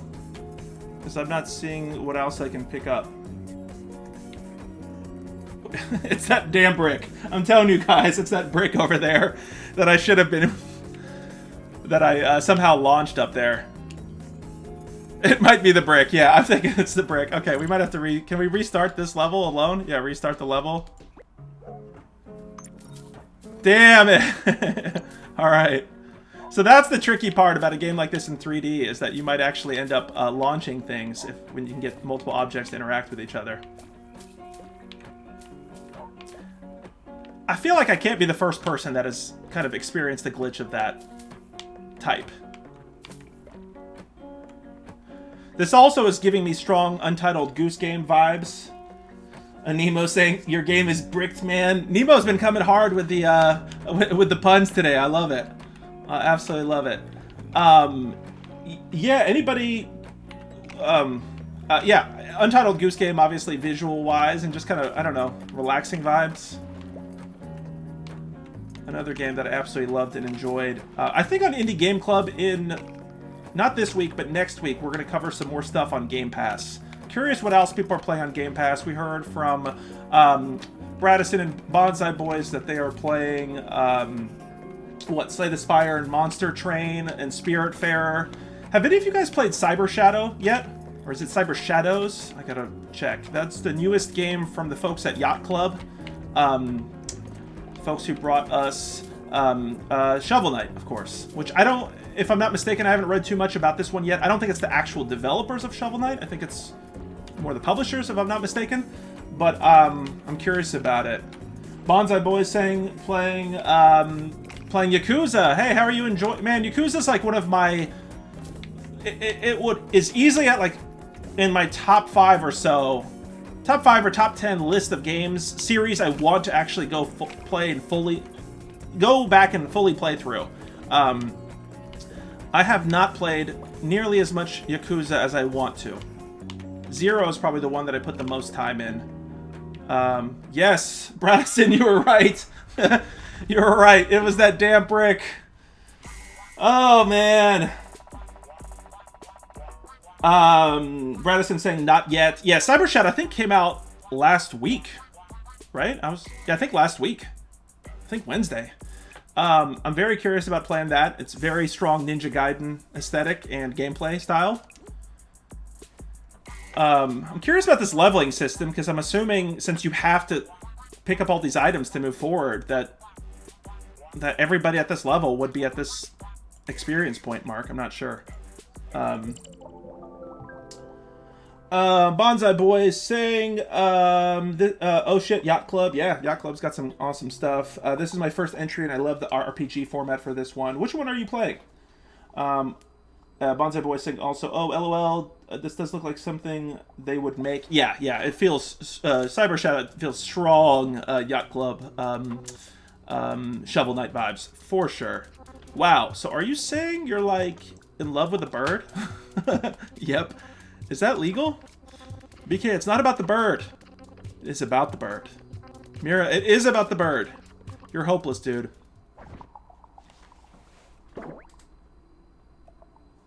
You're playing the most recent one, Yakuza 7.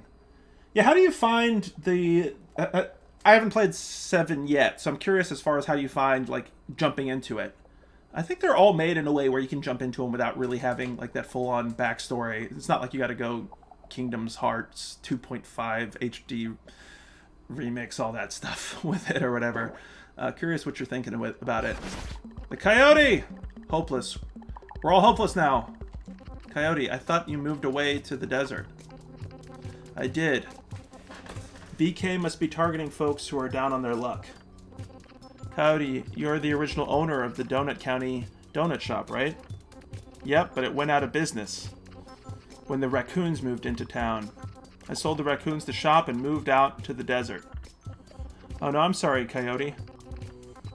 Can't be helped. The Coyote's life is like a sad county tune.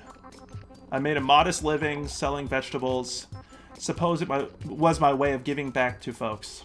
This is such a cool way to deliver story too. This game has all the charm. It's just fantastic. Definitely loving it. Annapurna Interactive is on a roll. I mean, have you guys ever looked at just straight up all the games that Annapurna Interactive? I mean, this, Outer Wilds, Telling Lies. What else can I say off the top of my head? That game from the folks who made, it's about like the Afterlife. Oh my god, the developers' names are slipping my mind right now. But they have just been on an absolute roll. Florence. So many amazing titles. They're killing it so hard. Edith Finch. I think, was that Annapurna too? Or are you just saying you played it? I think that was there. I don't know if was that Dragon Cancer? Annapurna? I'm not sure. I want to say that was kind of before they got into it hard. Let me see here. Bradison saying I actually downloaded Day of the Tentacle and Full Throttle on Game Pass. Yo, I own original copies of those games. I loved those games. Anything, the LucasArts adventure game, I'm definitely more partial to LucasArts versus Sierra. Not to start a beef here, but the LucasArts games, you know, Tim Schafer and Ron Gilbert, like looking back at those developers, man, they had such a good track record. Such a good track record. Ron Gilbert worked on Day of the Tentacle with Tim Schafer, and Tim Schafer was, of course, the person behind Full Throttle and the person behind games like, or behind Double Fine Studios. So there's a lot of cool history there. Yo, you guys are really flexing. Oh, damn. Sorry, folks. Give me 1 second here. I got something that just popped up, so give me one second.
All right, folks.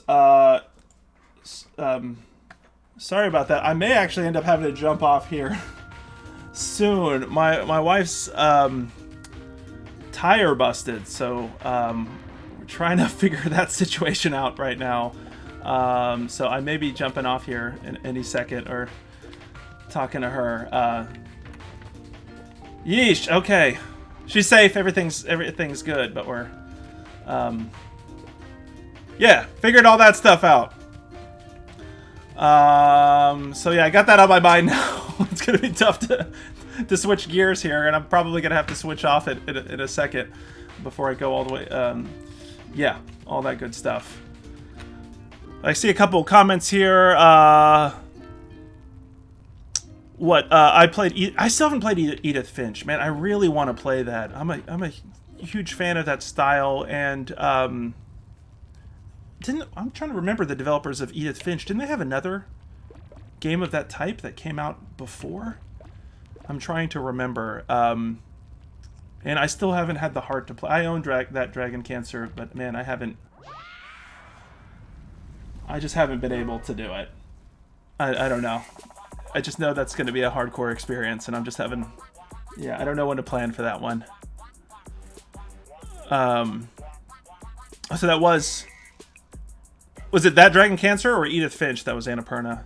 But anyway, yeah, they have such an amazing track record. For sure, it's mind-blowing.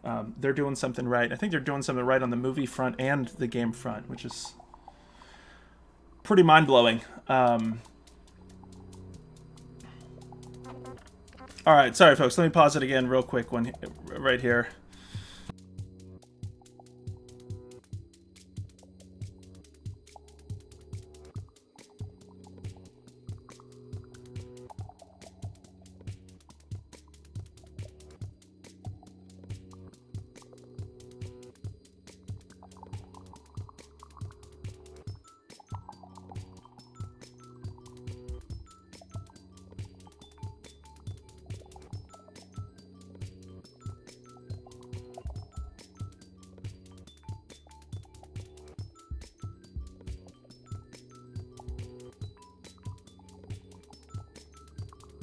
All right, folks. Yeah, I'm probably going to have to sign off in the next 10 minutes or so here.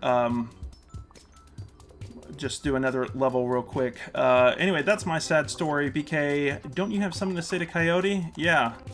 Vegetables stink. I mean, like an apology? I'm sorry you think vegetables taste good.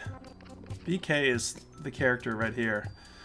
Maybe they do stink. I suppose my sweet tooth was feeling lonesome, and that's why I ordered a donut from y'all. See, Mira, why should I apologize for delivering this pathetic vegetable-eating coyote donut? You wrecked his business twice, and stop saying you deliver donuts. What exactly do you think donuts are? Who can say? Exactly, who can say? Roma gets it. What is a donut without a hole? Wow, very good question. We should really ponder this for as long as possible. A donut without a hole is still a donut.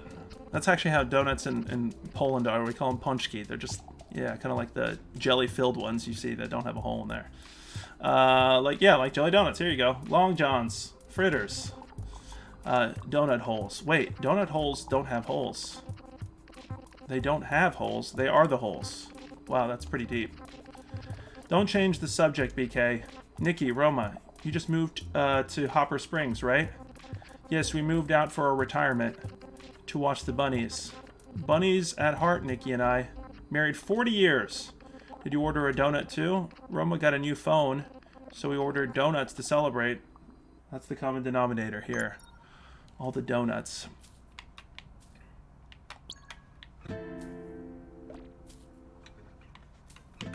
Yeah, I can't get over how beautiful these visuals are.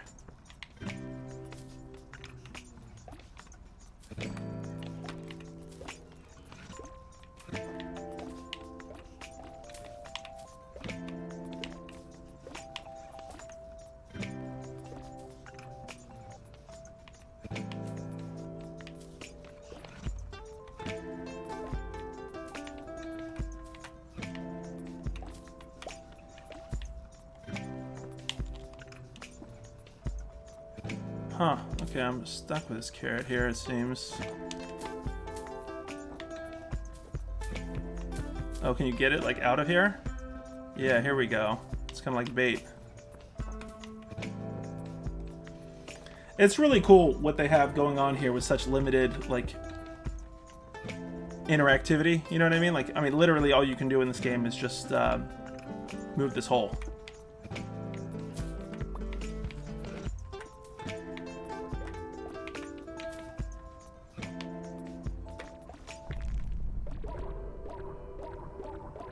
Uh-oh, the babies are having... The rabbits are having babies.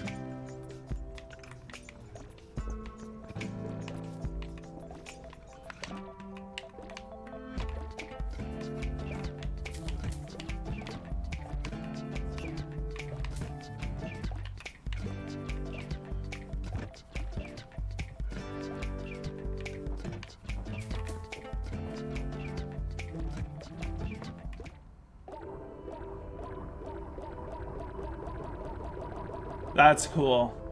So the bunnies multiplying is making your donut sinkhole so much bigger.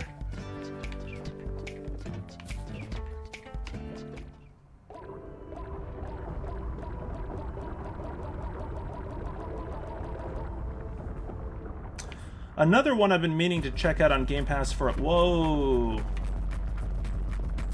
Crazy! That's awesome. This game can't help but bring you joy. Another one I've been meaning to play on Game Pass for the longest. Actually, I own this outside of Game Pass, so I don't have much of an excuse, but it's Hypnospace Outlaw. I love games of that variety, and I've been looking forward to that one for a while here. Great delivery.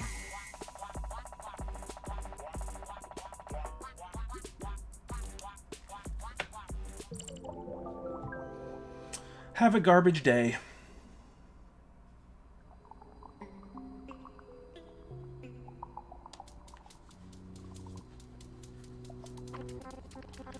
It's really cute that you two are so in love. Night and day belong to love. Hey, it's true. This is extremely gross. You're gross. No, I'm not gross. You love trash. You love trash too. Everyone here loves trash. Why else would you all make so much of it? Are everyone's homes just trash to you? Yes? Don't say that about my trailer. Yeah, don't mess with Pepper. Yeah. What happened to your trailer, Pepper? Well, after me and Salt split, I went to Joshua Tree Park for some peace and quiet. I brought my laptop also to watch bird videos. Interesting. Gosh, these scenes are so cool.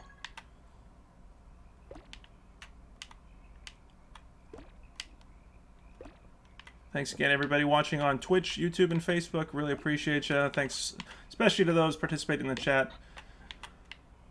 A lot of cool... we covered quite a few games here today. This will probably be our last one. Unfortunately, we won't be able to finish it because I'm going to have to bounce here in just a little. But that's cool right there. But if you missed the earlier part of the show... Oh, wow. Causing fires here left and right. If you missed the first part, we played... was it Reika? It was like an old school kind of Wolfenstein-esque, build engine-esque, early 90s first-person shooter that's like, I guess, biggest draw was the fact that you can hold like 9 pistols at the same time. It got really crazy. Then we played, what, Short Giraffe, which was an interesting kind of physics-based game, similar to kind of the Bennett Foddy co-op games. Okay, I need to get more of these coals. That's what it is to start fires. To get these things to drop. It's real. I love this whole idea of, like, kind of puzzle solving in this way. That, to me, is really cool.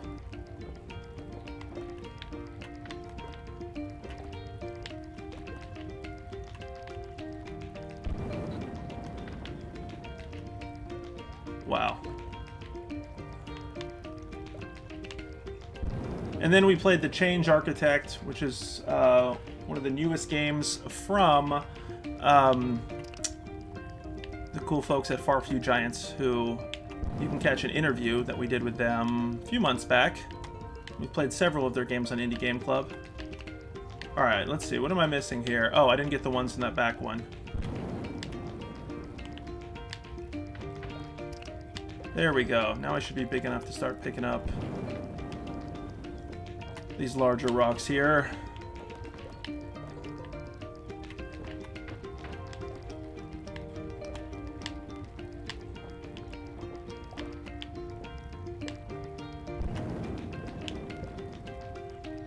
Yeah, I'm absolutely loving this. Again, this game is available for Game Pass. I think we're going to have a Game Pass-focused episode, not this week, but next. We'll probably talk about this. Hypnospace Outlaw, Cyber Shadow. Cyber Shadow, of course, like we mentioned, just came out, so I think that'll be a good one. But I'm also curious if people have played some of the other ones I love on there. Void Bastards. I think Void Bastards is awesome. Absolutely awesome. If you haven't played that, it's like a roguelike FPS. Really cool game. Overall, fairly short experience for roguelikes, I guess. Like, the whole game you can beat like in 8 hours or so. Interesting game for sure. Definitely encourage you all to check that one out. Ape Out, that's something we featured at Potions and Pixels events before that we really love. Question here. You didn't save the Joshua trees because you were too busy looking at bird videos? Well, they're hundreds of years old. So old! But you and your brother have issues, dude. Admit it. No, I wasn't looking at bird stuff that time, okay? Then what were you doing, Pepper? I was writing an email. To a bird? No, you trash sniffer. To my brother, Salt. Excuse me? I was writing an apology. I shouldn't have smashed your lava lamp. And I shouldn't have ate the lava. I shouldn't have ate the lava. Okay, I was making sure I was reading that right. It was wrong of me. Pep? It's alright, dude. The lava's the best part. Aw. Aw. So, I've reunited feuding brothers. Solved a civil servant snake problems. Given a child the gift of flight. I'm a hero. Hey you, hair guy. What? What do you do? I sell explosives. Oh god. Whoa, sweet. I mean, that sounds unsafe, dude. Concerned citizens would probably want your fireworks stand blown up for safety. Oh no, I run my business completely above board. I have the most permits in Donut County. Playing with fireworks is safer than driving a car.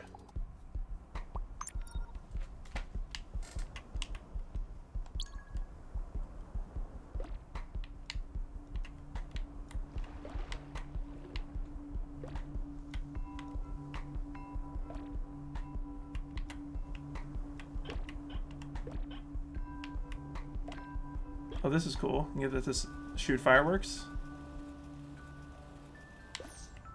That's cool. I guess maybe I can pick it up right before it explodes. So it's on fire, and then I pick it up. Can I shoot it somewhere? Yeah, sweet. Okay, so that means I need to get those birds. So that's cool. They have the shadows there. Oh, messed up the timing there. We'll get it right now.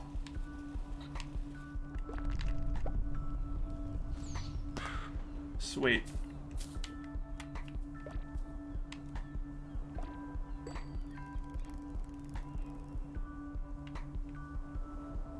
So I think we shoot the fireworks over these folks right here.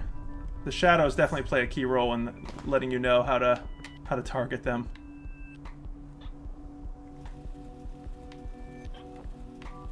And the designers just did such a solid job of taking such a simple concept and really expanding on it, from like the narrative and the writing to just these environments. I mean, it's just such a gorgeous game.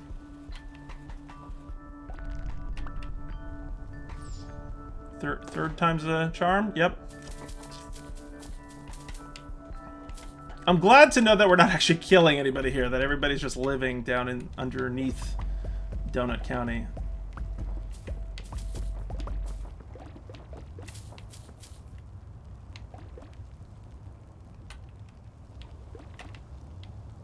Bye-bye fireworks stand.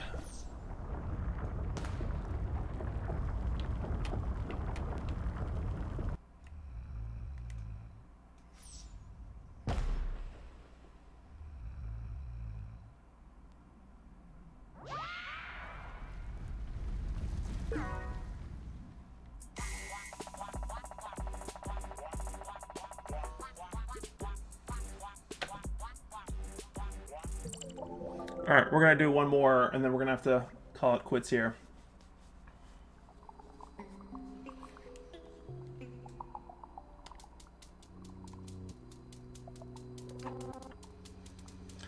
Boom! I was just cleaning up the neighborhood. Who else has a gripe with me? I do. Well, my gripe is actually with Mira. Oh. Now you're in for it, Mira. Coco? Well, Mira knows the details, but I figure everyone should hear. Even the bird weirdos. Yes, tell them. So I knew the raccoons were making the holes. I knew the whole time.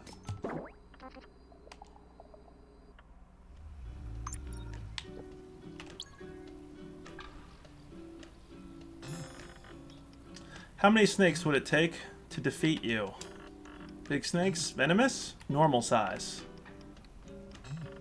But you gotta fight in a tiny room. Okay. Probably 1,000 snakes? LOL. Okay, expect a shipment soon. You haven't looked into the disappearances yet, have you? No. Salt hasn't answered his phone in days. Did you talk to Possum? He said he has info. Possum told me that the Earth is hollow.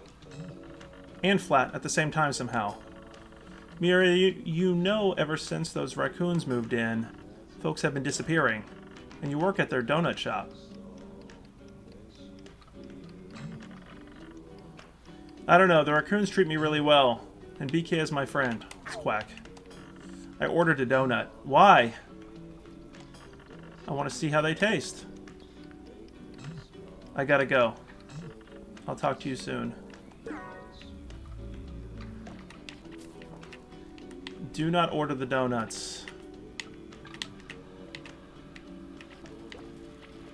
This is cool. I love this little blending in the background. I'm feeling this soundtrack too. Is this music loud enough? Are you guys hearing this? Let me turn it up a little here.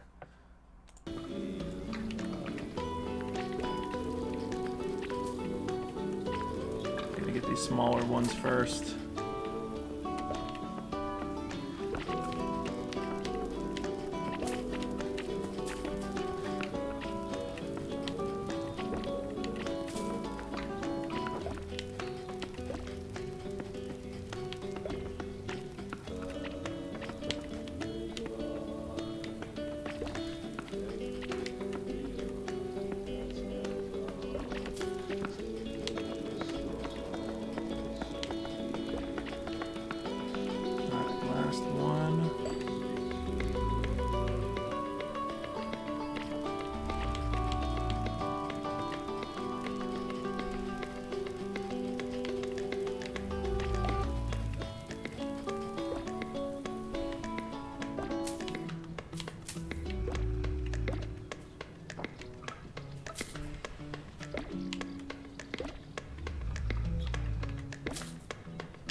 Looking forward to later on in the game where you're kind of similar to Katamari, where you're like taking it to a higher level.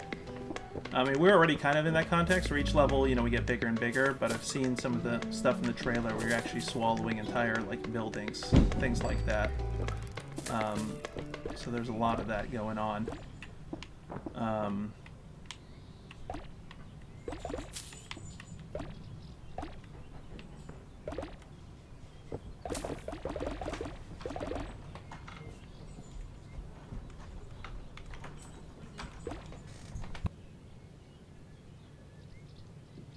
I have to call it quits right here, but definitely appreciate you all jumping on and watching and participating in the chat, and I'll probably be back to finish the second half of this game probably tomorrow or sometime soon, and definitely check us out on Indie Game Club this Thursday for sure. Appreciate everyone. Thanks a lot.